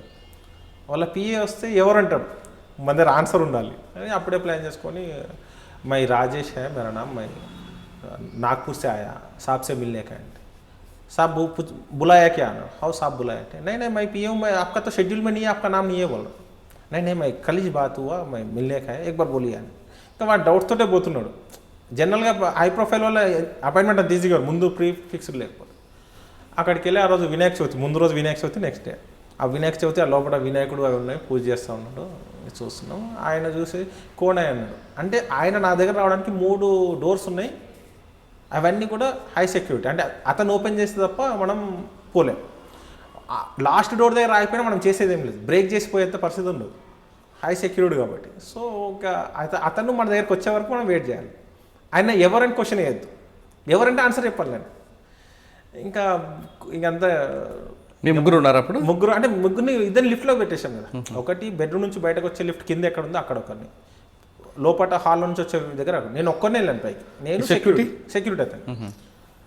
ఆయన అక్కడి నుంచి వస్తుంటే రామ్ ఆయన పేరు చెప్పి రామ్ జీ కైసే బోత్ దిన్ హోగా ఆప్కే నైమిల్ అంటే ఆయన నా దగ్గరికి వచ్చే వరకు నా ఫ్లో ఆపలేదు. నా ఫ్లో ఆపితే కోనే అంటాడు. అట్లా ఫ్లో మాట్లాడుతున్నా కన్ఫ్యూజ్లో దగ్గరకు వచ్చి కన్ఫ్యూజ్లోనే వస్తున్నాడు. లాస్ట్ డోర్ ఓపెన్ చేయడానికి చేయబట్టుకున్నాడు. కోడాక వాళ్ళు ఉంటారు కదా, వాళ్ళ లాంగ్వేజ్ ఎంత మాట్లాడితే సమస్య లేదు, కేసే లేకే జానేకే జాదా బాత్ కరెక్ట్ తుమారకు. ఇంకా మన లాంగ్వేజ్లో మనం చెప్తే బయట అని చెప్పేసి ఇంకా ఫోన్లు వస్తా ఉన్నాయి నాకు, బాత్ కరో ఫోన్స్ ఇస్తా ఉన్నాడు. ఏం మాట్లాడే అంటే మీరు కూర్చోమని వాడు ఎస్కేప్ అవ్వలేదా? వాడికి హై ప్రొఫైల్ కదా సార్ వాళ్ళు. ఎస్కేప్ అంటే చీప్ అయిపోడు వాడు. అంటే వాడి లొకాలిటీ కదా, వాడి ఇండియా ఏరియా కదా, వాడు బయట హంగామా చేస్తే వాడు చీప్ అవుతాడు. వాడు ఒకవేళ పారిపోయినా కూడా మనకు తెలియకుండా స్మూత్గా పారిపోవాల్సింది తప్ప రన్నింగ్ చేసి పారిపోయే క్యారెక్టర్స్ కావాలి. ఎందుకంటే వాడు చార్టర్డ్ ఫ్లైట్స్ వాడికి ఉన్నాయి, ఓన్ ఫ్లైట్స్ ఉన్న వ్యక్తి, పరిగెత్తుకొని పోయే పరిస్థితి లేదు. అంటే డమ్కి బాగా ఇచ్చారా? ఇంకా చెప్పేసి సమస్య లేదు, तुम ज़्यादा बात करे तो खींच के लेके जाना पड़ेगा, तुम्हारा एरिया में लीक होता है, तुम्हारा मर्जी, జో బీ హై సీదా బాత్ అంటే వాడు కూర్చోండి. అది మాట్లాడి ఎవరెవరో ఫోన్లు చేయించారు. ఎవరు ఫోన్ చేసినా సార్ ఇది ప్రొసీజర్, నేను తీసుకెళ్తాను సార్, మీరు ఏమైనా మాట్లాడాలనుకుంటే హైదరాబాద్ తీసుకెళ్తాం సార్, అక్కడ మాట్లాడండి. లోకల్ పోలీస్ మరి వాళ్ళు రాలేదు? లోకల్ పోలీస్కి మేము మార్నింగ్ ఇంటిమేషన్ ఇచ్చినాం. లీగల్గా ఏం చేసినాం అంటే కొంచెం అంటే ముందే ప్లాన్ చేసుకొని, ఎర్లీ అవర్స్ అయితే జనరల్గా నైట్ డ్యూటీ చేసిన ఎస్ఐ ఉంటాడు, ఆయనకు అప్పటికి స్టేన్ అయిపోయి ఉంటాడు కాబట్టి మనం జస్ట్ ఎంట్రీ పెట్టి క్రైమ్ నెంబర్ పేరు పెట్టి ఇచ్చినాం. ఏంది అని అంటే వాళ్ళకి ఏదో మామూలు చెప్పినాయి, వేరే కేసులో వచ్చాము ఇక్కడికి, ఈ కేసు కూడా ఉంది, ఒకసారి ఎంట్రీ పెట్టిపోదాం, వీడి దాకా వచ్చినట్లు ఉంటుంది అని చెప్పేసి చెప్తే వాళ్ళు లైట్ తీసుకున్నారు. కానీ అఫిషియల్గా మనం ఎంట్రీ చేసినాం మొత్తం క్లియర్గా, పలానా కేసు, పలానా పేరు, పలానా. సో ఇక వాడు హంగామా వేసి వాళ్ళ అడ్వకేట్స్, పెద్ద పెద్ద అడ్వకేట్స్ ఫోన్ చేసి कैसे लेके आते लोकल पुलिस स्टेशन में इंटीमेशन देने का है అంటే ठीक है साहब लेके जाके लोकल पुलिस स्टेशन में एंट्री करेंगे, अगर वह पुलिस स्टेशन में SHO अगर आश्चर्य दिए तो हम छोड़ देते. ఫస్ట్ ఆ హై సెక్యూరిటీ ప్లేస్కి మనం బయటకు రావాలి. సో మనకి అన్నీ కన్విన్స్ చేసాము. अब कुछ भी नहीं है, హైదరాబాద్ आने के बाद साहब से बात कर लेके तो अब टाइम ले लेके जा सकते हो మొత్తం చెప్పాము. ఇంకా వాడు అర్థం అవ్వట్లేదు. వాడు ఏం చెప్తాడు, అవి హైదరాబాద్ మే ఫ్లైట్ మే జాయింగే అన్న. ఫ్లైట్ మే జాయింగే అంటే నేను మాట్లాడుతున్న క్రమంలో చెక్ చేస్తుంటే ఫ్లైట్స్ లేవు అవుతాం. వాడు ఏం చెప్పినా మనం ఓకే అనాలి, ముందు బయటకు వెళ్ళేవారు. ఫ్లైట్లో వెళ్దామని వాడు చెప్పితే गूगल सर्च చేస్తే ఫ్లైట్స్లో సాబ్ ఫ్లైట్ में जाएंगे बोले लेकिन फ्लाइट एक भी नहीं है साहब అంటే అరే उसमें अपना फ्लाइट है ना, చార్టర్డ్ ఫ్లైట్ మనది ఉంది కదా అంటాడు. వీడు ఫ్లైట్లో వాడి ఫ్లైట్లు ఎక్కినాక పైకి వెళ్ళినాక హైదరాబాద్ కాకుండా ఇంకేటో తీసుకెళ్ళినాడు మన పరిస్థితి. ఇంకా మనం నో అంటే వాడు ఆర్గ్యూ చేస్తాడు. ठीक है साहब वो PS में एंट्री करके जाएंगे, आपको క్లియర్ కరవు పైలట్కి ఇంటిమేట్ చేసిండు, పైలట్ అంతా ప్రిపేర్ చేసుకుని అంత ప్రొసెస్ జరుగుతుంది ఆ ఫ్లైట్లో రావడానికి. పిఎస్లో ఎంట్రీ పెడదాం సార్ అని చెప్పేసి పిఎస్ వరకు వెళ్ళేసి ఇంకా మన వెహికల్లో రావని చెప్పాడు. ఎట్టి బస్సులో మీ వెహికల్ ఎక్కను, నేను నా వెహికల్లోనే వస్తాను. ఓకే మీ వెహికల్లో నేను కూడా కూర్చుంటాను, మీ వెహికల్ రండి, మీ వెహికల్లో నేను కూడా కూర్చున్నాను. సో వాళ్ళ వెహికల్లో బయటకు వచ్చిన తర్వాత పిఎస్ వరకు వెళ్ళాం. పిఎస్కి దిగానే మాట్లాడుతూ మా డ్రైవర్ ముందు చెప్పిన, నువ్వు హైదరాబాద్ ఏ రూట్ ఉందో డైరెక్షన్ పెట్టుకో, బండిలో తోసైనా వెళ్ళిపోవాలి, బండి ఇంకేం మాట్లాడద్దు అని చెప్పేసి ఆడ దిగా నేసుకొని వస్తే ఇంకా చేజింగ్, ఇంకా మా ఆయనక వెహికల్స్ వస్తూ ఉన్నాయి. అంటే పోలీస్ స్టేషన్లో ఎంట్రీ చూపించి, పోలీస్ స్టేషన్ ఆల్రెడీ ఎంట్రీ చేసినాం కదా, తీసుకెళ్తున్నాం ఎంట్రీ చేసేసినాం, మళ్ళీ చేయాల్సిన అవసరం లేదు అక్కడికి. మరి ఎక్కడ మరి వెహికల్ చేంజ్ చేశారు వాడికి? పిఎస్ దగ్గరికి వెళ్దామని చెప్పాం కాబట్టి పిఎస్కి వస్తారు కదా, వాళ్ళకి ఏంది పిఎస్లో ఎంట్రీ పెడతాం, పిఎస్లో లోకల్ పిఎస్లో మేనేజ్ చేసుకుందాం, తర్వాత సేవ్ అయిపోదాంలే అనుకున్నాం. ఆ మైండ్తో కూడా ప్రిపేర్డ్గా వెళ్ళాడు. పిఎస్ మ్యాప్ నా చెల్తేనా అనుకున్నా. అక్కడ దాకా వెళ్ళాక మన బండ్లు వేసుకొని వస్తే వెనక వెహికల్స్ ఫాలో అవుతూ వస్తున్నాయి. నేను ఒకటే చెప్పిన, మీ వాళ్ళు వస్తే చిన్న గొడవ అవుతుండొచ్చు మాతోటి, బట్ అది మీడియాలో వచ్చిందంటే నీ లైఫ్ మొత్తం పోతుంది. నిన్ను పట్టుకపోయిన విషయం మీ 2-3 ఫ్రెండ్స్ తప్ప ఎవరి తెలియదు. ఒకవేళ హంగామా అయితే మీ రాష్ట్రం మొత్తం తెలిసిపోతుంది. నీ కెరీరే దెబ్బతింటే ఆలోచించుకో. నువ్వు సింపుల్గా హైదరాబాద్ వచ్చేసి అక్కడ మాట్లాడి క్లియర్ చేసుకో. ఇంకా దానికి నువ్వు హంగామా చేస్తే బాగుంటుంది. మనకి మైండ్ వాష్ చేసేసరికి వాడు ఇమీడియట్లీ ఫోన్ చేసి వెనక వెహికల్స్ అన్ని డ్రాప్ అయ్యి, సార్ ఒక్క వెహికల్ అయితే వస్తుంది సార్, నాకు అక్కడ ఏమైనా అవసరం ఉంటుంటే ఓకే ఫాలో అవ్వండి అని చెప్పాను. పూణే నుంచి హైదరాబాద్ దాకా వచ్చాము. తీసుకొచ్చినాక ఎంతసేపు ఏమంటే మాట్లాడతారో అయిపోతుందని చెప్పాను. ఎంతసేపు పట్టు 6 hours పట్టిందా? 6-7 hours పట్టింది. నాన్ స్టాప్ వచ్చేసాం. ఎందుకంటే మనం ఆ టైంలో కూడా ఏం చేసానంటే వెనక వెహికల్ వస్తుంటే నాకు మైండ్లో ఏదో డౌట్ వస్తుంది, వీడు వెనక వెహికల్ వస్తుంది, వాడు ఇంకేమైనా ప్లాన్ చేయొచ్చు, వాడు అటాక్ చేయొచ్చు, ఏమని చేయొచ్చు, ఇది కరెక్ట్గా అని చెప్పేసి నేను ఆల్రెడీ మేము ముగ్గురు ఉన్నాం కాబట్టి నేను ఆ వెహికల్లోకి వెళ్ళిపోయాను. ఎవరు అక్యూజ్డ్ వెహికల్లోకి. అక్యూజ్డ్ వెహికల్కి వెళ్ళేసి మా సార్కి ఇంటిమేట్ చేస్తారు, ఇంకో అక్యూజ్డ్ వెహికల్ వస్తుంది, నీ వెహికల్ వస్తున్నాను, ఎందుకంటే ఏం జరుగుతుందో మనకి ఇన్ఫర్మేషన్ ఉండాలని. అక్కడ చూస్తే నేను చేసిన గెస్ చాలా సక్సెస్ అయింది, కరెక్ట్ అయింది. వాడి వెహికల్ వస్తున్న డ్రైవరు మధ్యలో భోజనం కోసం ఆపినప్పుడు మాతో ఉంటుండే, మేము ఏం మాట్లాడమో ఆన్సర్ చెప్పట్లేదు, ఏదో అంటున్నాడు తప్ప ఏం చెప్పట్లేదు. ఇంకా తర్వాత ఎందుకో డౌట్ వస్తుంది, వీడు ఇంత డిఫరెంట్ ఉన్నాడు ఏందని చెప్పేసి మళ్ళీ వెహికల్ ఎక్కినాక వాడి ఫోన్ రింగ్ అయింది. వాడికి ఫోన్ వస్తుంది, కనిపించింది ఫోన్, సమ్ రెడ్డి అని ఉంది నేమ్. రెడ్డి అంటే ఫోన్ కట్ చేస్తున్నాడు. రెడ్డి అని ఉంది ఎవరా అంటే మరి ఏఎస్ఆర్ ఉంటుంది. అదే తెలంగాణలో తప్ప ఆంధ్రాలో తప్ప రెడ్డిలు ఎవరు లేరు, కరెక్ట్గా పోయిందని చెప్తే గట్టి పేరిస్తే, సార్ నేను ఆంధ్ర వస్తానే సార్, మా మేడం ఎవరినైతే పట్టుకున్నా వాళ్ళ మేడం పంపించింది, నువ్వు తెలుగులో మాట్లాడదు, వాళ్ళు ఏం మాట్లాడుతుంది నాకు అప్డేట్ చేయాలి, నువ్వు తెలుగు రానట్లు ఉండాలి, వాళ్ళు ఏమేమి మాట్లాడుతున్నారు అన్నీ నువ్వు అప్డేట్ చేయాలని చెప్పారు. అంటే నేను ఆ వెహికల్లో వెళ్ళడం వల్ల వాడు ఏందని తెలిసి అంటే మనం జాగ్రత్త పడడం, తొందరపడి చెప్పి మనం ఏమనుకుంటాం ఫ్రెండ్స్తో దొరికిందా ఇలా వేసేస్తున్నాం మనం డిస్కస్ చేస్తే లీక్ అయింది అనుకో, వాడు ఇంకా వేరే ప్లాన్ చేసుకోవచ్చు. సో ఆ వెహికల్ వల్ల వాడిని మనం గ్రిప్లో తీసుకొని బెదిరించేసి వాడి ఫోన్స్ అని మన హ్యాండ్ ఓవర్, మన మూమెంట్ అంతా లీక్ అయిపోతుంది, వాడు మనం మాట్లాడేది అర్థం చేసుకుంటాం. అది అక్కడ వర్కౌట్ అయింది. హైదరాబాద్ తీసుకొచ్చినాక నైట్ లాకప్లో పెడితే వాడికి అర్థం అవ్వట్లేదు. అంటే నైట్ ఎక్కడ వాడు మరి ఇంకా వేరే వెహికల్ తిప్పడం ఏం చేయలేదు. ఇంకా వానికి ఏం చెప్పినామంటే ఎంతసేపు హైదరాబాద్కి వస్తే మా సార్కి అడిగేసి నువ్వు 2 రోజులు టైం తీసుకొని నువ్వు సెటిల్ చేసుకో, నీ కేసును సెటిల్ చేసుకో అని చెప్తూ వచ్చినాం. ఎందుకంటే మనం సాఫీగా జర్నీ జరగాలి. వచ్చేసినాం, మాట్లాడిన తర్వాత లాకప్లో వేస్తే నేను ఈడ పడుకోవాలని అంటాడు. అంటే వాడు ఎక్స్పెక్ట్ చేయలేదు లాకప్లో పడుకోవాలని, ఇంకేడ పడుకుంటే సమస్య లేదు. తర్వాత అరెస్ట్ చేసి దాదాపు 15 days లోపల ఉన్నాడు లాకప్లో, జైల్లో సెంచరీ జైల్లో. అసలు వాడు ఎక్స్పెక్ట్ చేయలేదు. నెక్స్ట్ చాలా రోజులు పేపర్లో హెడ్డింగ్స్ వచ్చినాయి, చార్టర్డ్ ఫ్లైట్స్లో తిరుగుతున్న వ్యక్తిని అరెస్ట్ చేసిన సిసిఎస్ పోలీసులు. అంటే అది ఎంత తర్వాత వచ్చినాక మా సార్ కూడా ఎట్లా పట్టుకొచ్చినావు నువ్వు, నేను ప్రెజర్ అయిన వల్ల సార్కి 2 ఫోన్లు వచ్చినాయి, మా సార్ కూడా వచ్చినాయి. అంటే ఏంటంటే నేను ఏదో జరుగుతుందని ప్రిపేర్డ్గా ఉన్నా, నేను ఐ మీన్ చాలా ప్రెజర్ వస్తుందని ప్రిపేర్డ్ ఉన్నాను. ఆ ప్రెజర్ రాకుండా సింపుల్గా మేనేజ్ చేసుకొని తీసుకొచ్చినావు. ఎట్లా తీసుకొచ్చినా అంటే వాడిని కాన్ఫరెన్స్లో తీసుకున్నాను, సార్ మీకు ఎందుకు అడిగి వస్తే అయిపోతుంది, నువ్వు హంగామా చేయకు, సార్ రిక్వెస్ట్ చేసుకుని వెళ్ళిపో అని చెప్పి వాడికి బ్రెయిన్ వాష్ చేసాక వాడు అదే ఫీలింగ్ ఉన్నాడు. వాడు ఎంతసేపు నేను వెళ్ళిపోతా అనే ఫీలింగ్ ఉండు, వాడు రిటర్న్ ఫ్లైట్లో వెళ్ళిపోతానే ఫీలింగ్ ఉన్నాడు. అవన్నీ లేకుండా చేసినాం సార్ అంటే సార్ కూడా చాలా అప్రిషియేట్ చేశాను. అంటే మన వర్క్ అంటే వేరే వాళ్ళకి చేసినప్పుడు ఆ గుర్తింపు రావడం, దాని తర్వాత ఎవరిదాన్ని ఇంపార్టెంట్ కేసు ఉంటే మళ్ళీకి పంపించండి. అదర్ స్టేట్ మన తెలుగు అకాడమీ కేసులో కూడా ఫోన్ స్విచ్ ఆఫ్ ఏం లేదు, కేరళలో నుంచి తీసుకోవాలి. కేరళ నార్త్లో ఈజీ, సౌత్లో ఏంటంటే లాంగ్వేజ్ ప్రాబ్లం ఉంటుంది. మనం మన మన మన వేషాలు వేయలేము సౌత్లో, ఎందుకంటే మన లాంగ్వేజ్ అర్థమవుతుంది వాళ్ళకి. నార్త్లో మనం మేనేజ్ చేయొచ్చు మన లాంగ్వేజ్ తోటి. సౌత్లో నువ్వు ఎవరిని టచ్ చేసినా వాడికి అర్థం కేరళ వాడు కాదు, వీడు తమిళనాడు వాడు కాదు. అటువంటి టైంలో కూడా ట్రాప్ చేసి మొత్తం చేసి పట్టుకొచ్చినాం. 1 day పోయినాం, ఫ్లైట్లో 2-3 hours ఐడెంటిఫై చేసుకున్నాం, తీసుకొని వచ్చినాం. చాలా ప్రెజర్ ఉన్న కేసులో అప్పటి నుంచి ఆఫీసర్స్కి ఒక అంతే మల్లేష్ ఏదని చెప్తే వాడు చేసుకొస్తారు, సమస్య లేదు.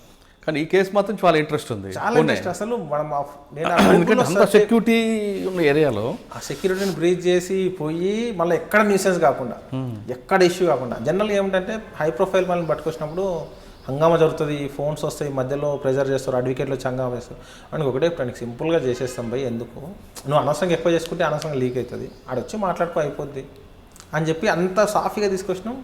అరెస్ట్ అయినాక బయటకు వచ్చినాక కలిసిండు, అటెండెన్స్ ఇస్తారు సార్ వాళ్ళకి, కండిషనల్ పిలిచినప్పుడు సిగ్నేచర్ పెట్టడానికి వచ్చినప్పుడు ఏం సార్ कुछ भी नहीं होता बोले इतना करे मेरे को नहीं हमारा हाथ में क्या है जो भी है मेरा ड्यूटी मैं करे मैं कुछ बढ़ के करे क्या అంటే नहीं साहब मैं వాళ్ళ ఒక గురువు చెప్పిండట నువ్వు ఒక 15 రోజులు ఒక ట్రైనింగ్కి వెళ్ళమని చెప్పిండట ఆయన.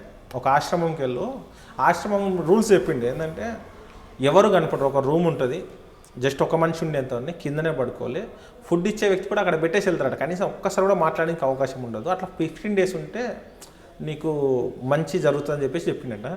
అప్పుడు నేను పోలేదు, దేవుడు నాకు అదే రూపంలో పంపించాడు. 15 days నాకు తెలియని ప్లేస్లో కింద పడుకొని మాట్లాడడానికి ఎవరు లేని ప్లేస్లో ఉన్నా సార్. మా గురువు గారు చెప్పింది నిజమేందని చెప్పింది. సరే పోనీ వీడైతే మన మీద నెగిటివ్గా లేడు.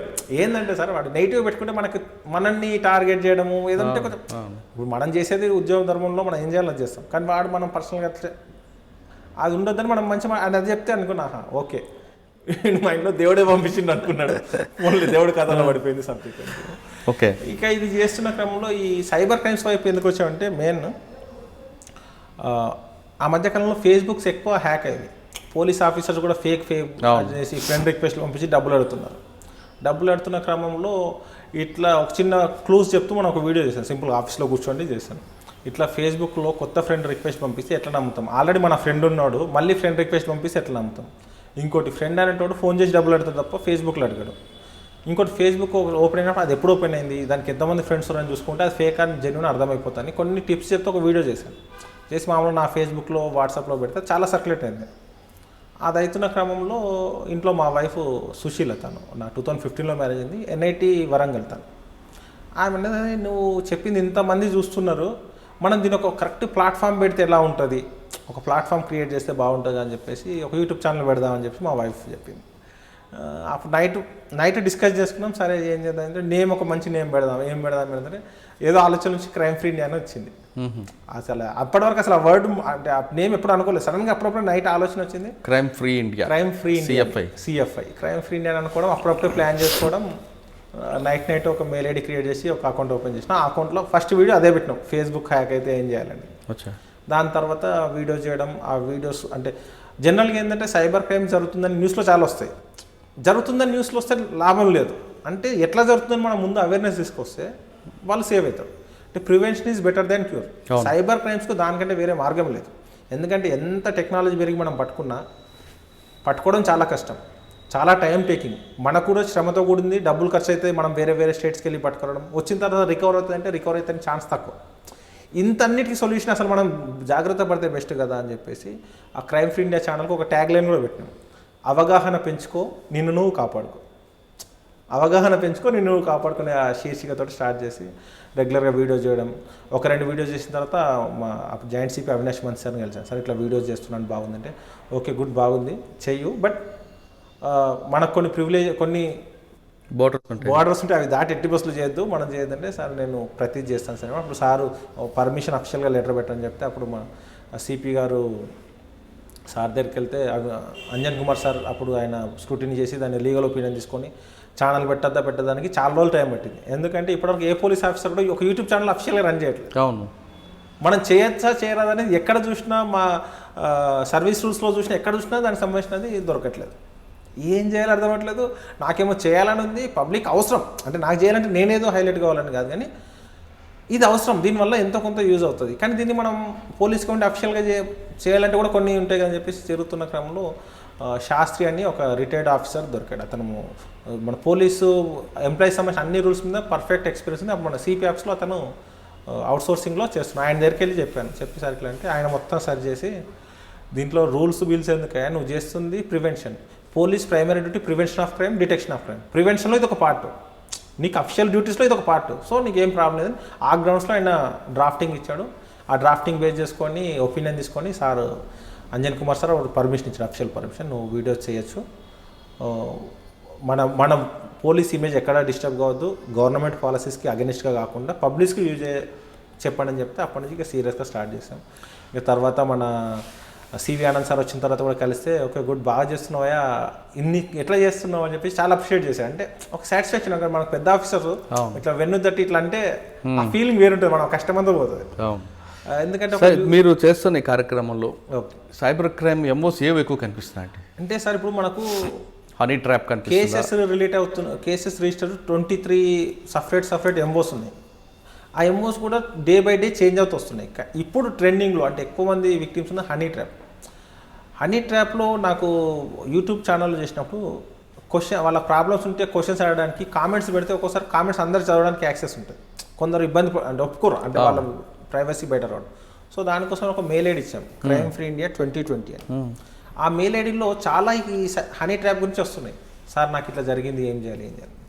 హనీ ట్రాప్ అంటే జనరల్గా మనం కూడా చెప్తాం, హనీ ట్రాప్ అనే వర్డ్ కొత్తగా ఉంటుంది కాబట్టి ఆడియన్స్కి చెప్దాం. హనీ ట్రాప్ అంటే ఏంటంటే ఇది అప్పట్లో ఈ ఆర్మీ ఆఫీసర్స్ని ట్రాప్ చేయడానికి శత్రు దేశాల వాళ్ళు చేసేవాళ్ళు. అంటే ఒక మంచి ఆర్మీ ఆఫీసర్కి ఒక అమ్మాయిని ఎరవేసి ఆ అమ్మాయితో క్లోజ్ అయిన తర్వాత ఎక్కడ వెళ్తున్నారు, రేపు ఏమి ఆపరేషన్ చేస్తున్నారు అని చెప్పి అట్లా జరిగేది. దాన్ని సైబర్ అఫెండర్స్ అడాప్ట్ చేసుకొని మెల్లిగా కామన్ పబ్లిక్లోకి తీసుకొస్తున్నారు. వాళ్ళు ఫేస్బుక్లో కానీ వాట్సాప్లో కానీ మీకు హాయ్ అని ఒక మెసేజ్ పెడతారు. హాయ్ అని మెసేజ్ పెట్టగానే మనం జనరల్గా హాయ్ అంటే ఎవరు అని చెప్పేసి మనం హాయ్ చెప్తాం. వాళ్ళు డీపీ కూడా అమ్మాయి ఫొటోస్ పెడతారు. అమ్మాయి ఫొటోస్ అంటే హీరోయిన్ ఫొటోస్, మోడల్స్ ఫొటోస్ పెట్టారు. కామన్ అమ్మాయి ఎక్కడి నుంచో పిక్ చేసుకుంటారు. అంటే మనం చూడగానే ఈమె ఎక్కడో చూసినట్లుంది అనే ఫీలింగ్ క్రియేట్ చేసేసి హాయ్ చెప్పగానే మనం హాయ్ అనడం, బాగున్నామా, ఇవన్నీ ట్రాన్సాక్షన్కి నువ్వు ఫ్రీగా ఉన్నావు నేను వీడియో కాల్ చేస్తాను అంటే వీడియో కాల్ చేస్తుంటే మనం ఏం ఆలోచించకుండా వీడియో కాల్ అటెండ్ చేస్తాం. వీడియో కాల్ అటెండ్ చేయగానే వాళ్ళు చేసేది ఏంటంటే మన ఫోన్లో మనం వీడియో కాల్ చేస్తే మన స్క్రీన్ రికార్డ్ అవుతుంది.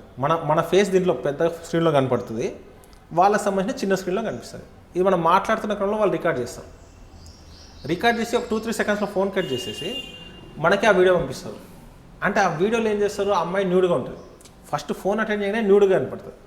మనం ఎంత కరెక్ట్ పర్సన్ అయినా ఒక న్యూడ్ వీడియో చూడగానే ఇమీడియట్లీ ఫోన్ మనకు అర్థం కాదు ముందు. అసలు మన మైండ్ అది ఎక్స్పెక్ట్ చేయం కదా సార్. మనం ఎక్స్పెక్ట్ చేసి ఒక ఫ్రెండ్ మాట్లాడుతాను ఎక్స్పెక్ట్ చేస్తే సరే న్యూడ్లో అమ్మాయి కనిపిసరికి నీ మైండ్ ముందు అర్థం కాదు. నువ్వు కట్ చేయాలన్నా ఇదంతా జరగడానికి ఒక 4-5 సెకండ్స్ పడుతుంది. నువ్వు ఎంత అనుకున్న 4-5 సెకండ్స్. ఇంకా కొందరు కన్ఫ్యూజ్ అయ్యి అసలు ఏందని కొంచెం అసలు ఏందో చూద్దామని క్యూరియాసిటీతో తెలియకుండానే చూసేవాళ్ళు ఉంటారు. కొందరు ఇంకేందంటే వాళ్ళు టెంప్ట్ చేస్తే ఈ అబ్బాయి కూడా ఒక ప్రైవేట్ ప్లేస్లోకి వెళ్ళి ఇతను కూడా న్యూడ్గా తయారయ్యి కూడా వీడియోస్ చేసిన సందర్భాలు కూడా ఉన్నాయి. అంటే వాళ్ళ సిచ్యువేషన్ ఎంత డిమాండ్ చేస్తే అంత ట్రై చేస్తారు. అదంతా ఫోన్ కట్ చేసి ఇదే వీడియో మనకు పంపిస్తాం. నువ్వు ఇట్లా నాతో న్యూడ్ వీడియో చాట్ చేసినావు, నేను ఈ సోషల్ మీడియాలో పోస్ట్ చేస్తాను, ఫేస్బుక్లో పోస్ట్ చేస్తాను, ట్విట్టర్లో పోస్ట్ చేస్తాను అని చెప్పేసి బ్లాక్మెయిల్ చేసి వద్దని చెప్తే డబ్బులు ఇవ్వండి, డబ్బులు ఇస్తేనే నేను నీకు హెల్ప్ చేస్తాను, లేకపోతే ఇది పోస్ట్ చేస్తాను. ఇప్పుడు ఎవరైనా కూడా సొసైటీలో అన్నిటికన్నా ముందు పేరు ముఖ్యం. అవును, ఈ వ్యక్తి ఇలాంటి వాడు అని క్యారెక్టర్ పోయిందంటే ఎవరు తట్టుకోలేడు. అట్లా అని చెప్పేసి ఎంత అంటే డబ్బులు ఇచ్చేస్తున్నారు. ఎంత అంటే డబ్బులు ఇచ్చేస్తున్నారు, ఎవరు చెప్పుకోలేని పరిస్థితి. ఇది మనం చూస్తున్న ఆడియన్స్ కూడా అనుకుంటారు ఇది మనం ఎందుకు చేస్తాంలే అనుకుంటారు, ఇది మనకెందుకు అయితే అనుకుంటారు. సమస్య లేదు, ఇలా ఎవ్వరు అతిథులు కాదు, ఎవ్వరు పోలీస్ ఆఫీసర్స్ కూడా ఇరుక్కున్నారు తెలియకుండా, మంచి డాక్టర్స్ అడ్వకేట్స్ కూడా ఇరుక్కున్నారు. అంటే దీనికి ఎవరు అతిథులు కాదు. అంటే మీకు వచ్చిన కంప్లైంట్లో ఒక మంచి కేస్ స్టడీ చెప్పండి. అంటే కేస్ స్టడీ అంటే ఆ పర్సన్ పేరు చెప్పను. అవును, లాక్డౌన్ టైంలో కోవిడ్ చాలా ఎఫెక్టివ్ ఉంది. అంటే డాక్టర్స్ కూడా డైరెక్ట్ పేషెంట్ని కలిసే పరిస్థితి లేదు, అంటే హాస్పిటల్స్ కూడా లేవు. ఆ టైంలో ఏం చేశారు, అందరూ ఈ వీడియో కాల్ కనెక్షన్ పెడుతున్నారు. అంటే జనరల్ ఏంటంటే వీడియో కాల్లో మనం మాట్లాడతాము, ఆ పేషెంట్ ప్రాబ్లం చెప్తాడు, అతను ప్రిస్క్రిప్షన్స్ ఇవ్వడం జరుగుతుంది. ఆ టైంలో వీళ్ళు ఏం చేశారంటే ఫేమస్ డాక్టర్స్ను టార్గెట్ చేశారు. ఫర్ ఎగ్జాంపుల్ అపోలోలో ఒక ఫేమస్ డాక్టర్ ఉంది అనుకోండి, ఆయనకు వీళ్ళు ఆన్లైన్లో బుక్ చేసుకుంటారు, స్లాట్ బుక్ చేసుకుంటారు. ఆ టైంకైనా వీడియో కాల్ అటెండ్ చేస్తారు. అటెండ్ చేయగానే ఆటోమేటిక్గా న్యూడ్ అమ్మాయి అటు నుంచి అనిపిస్తుంది. డాక్టర్కి అసలు ఆయనకు అర్థం కాదు అసలు ఏం జరుగుతుంది అని. ఎవరైనా అంతే అర్థమయ్యి కట్ అయ్యేలోపు ఇది పంపించేసి ఇట్లా నువ్వు నన్ను ప్రెజర్ చేసిన న్యూడ్గా కనపడమని, నేను ఇది సోషల్ మీడియాలో పెడతాను, నేను మీడియాలో చెప్తే ఆ డాక్టర్ ఎంత ఇబ్బంది పడతాడు అంటే, ఆయన ఇన్ని సంవత్సరాలు కాపాడుకున్న ఆయన ఒక ఇమేజ్ అంతా పోతుంది. అరే ఈ డాక్టర్ ఇలాంటి వాడు అనే విషయం తెలిస్తే అయితే అని చెప్పేసి ఆయన టెన్షన్ పడడం, వాళ్ళు డబ్బులు అడగడం, ఈయనకి ఏం అర్థం కాకుండా కొంత అమౌంట్ పంపించాను టెన్షన్లో. ఇదేంటంటే సైబర్ అఫెండర్ నువ్వు ₹1,00,000 పంపిస్తే డిలీట్ చేస్తామంటారు కదా, ₹1,00,000 పంపించినా డిలీట్ చేయరు, ₹1,00,00,000 పంపించినా డిలీట్ చేయరు, నువ్వు ఏం పంపించకపోయినా డిలీట్ చేయడు వాడు. ఎందుకంటే వాడు కావాల్సిన డబ్బులు, నువ్వు ఎంత భయపడితే అంత టార్గెట్ చేస్తావు. ఆయన ఒకసారి ఇచ్చాడు, రెండోసారి ఇచ్చాడు, ఆయనకు అర్థం అవ్వట్లేదు. ఈయన ఇంకా పేషెంట్స్ ఈ టెన్షన్ స్టార్ట్ అయిపోయింది ఆయనకి. ఇంకా ఆ టైంలో అప్రోచ్ అవ్వడం జరిగితే ఇది జరుగుతుంది సార్, ఇది 80% వాళ్ళు చేయరు. జనరల్గా ఏమనుకుంటే వాళ్ళు మేము మీ ఫేస్బుక్లో పెడతాము, యూట్యూబ్లో పెడతామని చెప్తారు. యూట్యూబ్ కానీ ఫేస్బుక్ కానీ సార్ అబ్నార్మల్ కంటెంట్ ఉంటే, అబ్సీన్ కంటెంట్ ఉంటే వాళ్ళు అప్లోడ్ చేయడానికి యాక్సెప్ట్ ఇవ్వరు. అప్లోడ్ కాగానే వాళ్ళు చెక్ చేసి వాళ్ళే డిలీట్ చేస్తారు. ఈ విషయం తెలియక చాలామంది నిజంగా అవుతుంది కావచ్చు అని డబ్బులు ఇస్తారు. ఇది చాలా జరుగుతున్నాయి. దాని మీద కొన్ని వీడియోస్ చేసాం. ఇంకా తర్వాత ఇట్లా కాదు, దీనికి మనం చెక్ పెట్టాలి. మనం క్రైమ్ ఫ్రీ ఇండియా తరఫున సొసైటీకి ఒక మంచి చెక్, ఒక టిప్స్ చూపించాలని చెప్పేసి టిప్స్ పెట్టాం సార్. ఈ టిప్స్ ఇది కంపల్సరీ ఫాలో అవ్వండి. అందరూ ఏమనుకుంటారంటే నేను మోసపోను, నేను చాలా గ్రేట్ అనుకుంటారు. మోసపోకుండా ఉండే సమస్య లేదు. మనకి ఎప్పుడైతే అన్నోన్ కాల్ నుంచి వీడియో కాల్ వస్తుంది కదా సార్, మనకు వీడియో కాల్ వచ్చినప్పుడు ఫోన్ అటెండ్ చేసే ముందు ఈ కెమెరా ఉంటుంది కదా, ఫ్రంట్ కెమెరా, ఈ ఫ్రంట్ కెమెరా క్లోజ్ చేసి వీడియో కాల్ యాక్సెప్ట్ చేయండి. మీ ఫేస్ రికార్డ్ కాదు, అక్కడ ఏముందో కనపడుతుంది.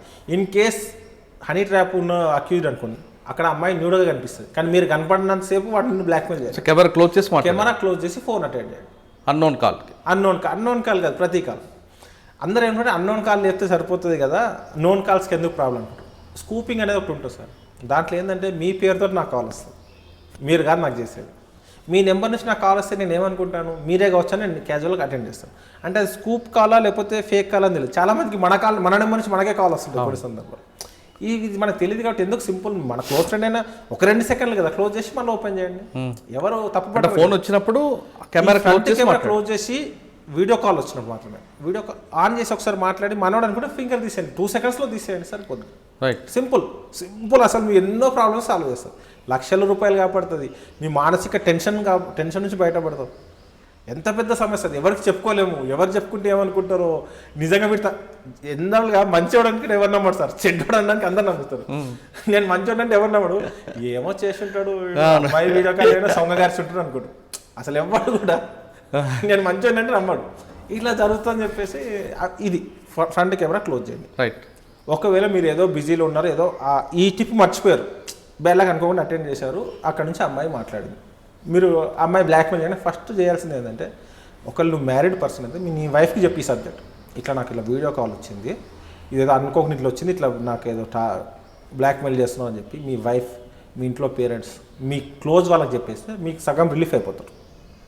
ఏదైనా ఫస్ట్ మీ ఫ్యామిలీ బయట వాడని కూడా మీ ఫ్యామిలీని నువ్వు ముందు కన్విన్స్ చేయగలిగితే సరిపోతుంది. ముందే నువ్వు చెప్పిన ఒక ఫస్ట్ మెసేజ్ రాగానే చూపించింది ఇట్లా బ్లాక్మెయిల్ చేస్తున్నాడు అని చెప్తే మీ ఇంట్లో వాళ్ళు అర్థం చేసుకుంటారు ఏంటంటే మా ఆయన తెలియకుండా అందులో ఇరుక్కున్నాడు, ప్రాబ్లమ్ సాల్వ్, నువ్వు ఏం చేసుకుంటో చేసుకో. అయినా వాడు అక్కడిక్కడ లింకులు షేర్ చేసిననుకో, స్టేటస్ పెట్టేది వాట్సాప్లో, ఈరోజు ఇట్లా హనీ ట్రాప్లో నాకు ఒకడు బ్లాక్మెయిల్ చేస్తున్నాడు, నా మార్పు చేసిన ఆ వీడియోస్, సో ఎవరు రెస్పాండ్ కాకండి. 3 టిప్స్ ఫాలో అయితే నీకు ప్రాబ్లం లేదు. వాడు ఏం చేసుకోలేడు సార్, మీ వీడియో ఉన్నా వాడు ఏం చేసుకోలేడు. మీ వీడియో మిమ్మల్ని భయపెట్టేయడం అని తప్ప ఇంకెవరికి పనికిరాదు. మీరు రెస్పాండ్ కాకుండా మీరు స్టేటస్ పెట్టడానికి, ఈ స్టేటస్ వాడు కూడా చూస్తాడు కదా, అరే ఇటు భయపడతలేడు, వేస్ట్ పెడితే వదిలేస్తాడు. వాడు ఒక 10 రోజులు ట్రై చేస్తాడు బ్లాక్మెయిల్ చేయడానికి. ఏ రోజు ₹1 ఇచ్చినా వాడు నెక్స్ట్ నుంచి స్టార్ట్ చేస్తాడు. అంటే వాడు యూట్యూబ్లో అప్లోడ్ చేయడానికి ఏమాత్రం అవకాశం ఛాన్సే లేదు. ఎందుకంటే యూట్యూబ్లో సార్ వాళ్ళకి గైడ్ లైన్స్ ఉన్నాయి, అబ్సీన్ కంటెంట్స్ ఎట్టి బస్లో యాక్సెస్ కాదు. మనం అప్లోడ్ చేస్తున్నప్పుడే దాంట్లో చెక్ ఉంటుంది, అది ఓకే అనుకున్నప్పుడు మాత్రం ఇది పోస్ట్ అవుతుంది, అదర్వైజ్ కాదు. ఎందుకంటే నీకు ఎక్కడ ఈ న్యూడిటీ అనేది కొన్ని వెబ్సైట్లలో ఉంటుంది తప్ప రెగ్యులర్ సోషల్ మీడియా ప్లాట్ఫామ్స్లో ఉండదు. కాబట్టి అట్లా భయపడకుండా ఇన్స్టాగ్రామ్ కానీ ఎక్కడ ఛాన్స్ ఉంటుంది. అంటే లింక్స్కి చేయడానికి ఛాన్స్ ఉంటుంది, ఆ లింక్స్ రూపంలో చేయడానికి ఉంటుంది తప్ప డైరెక్ట్ వీడియో పోస్ట్ చేయడానికి స్కోప్ ఉండదు.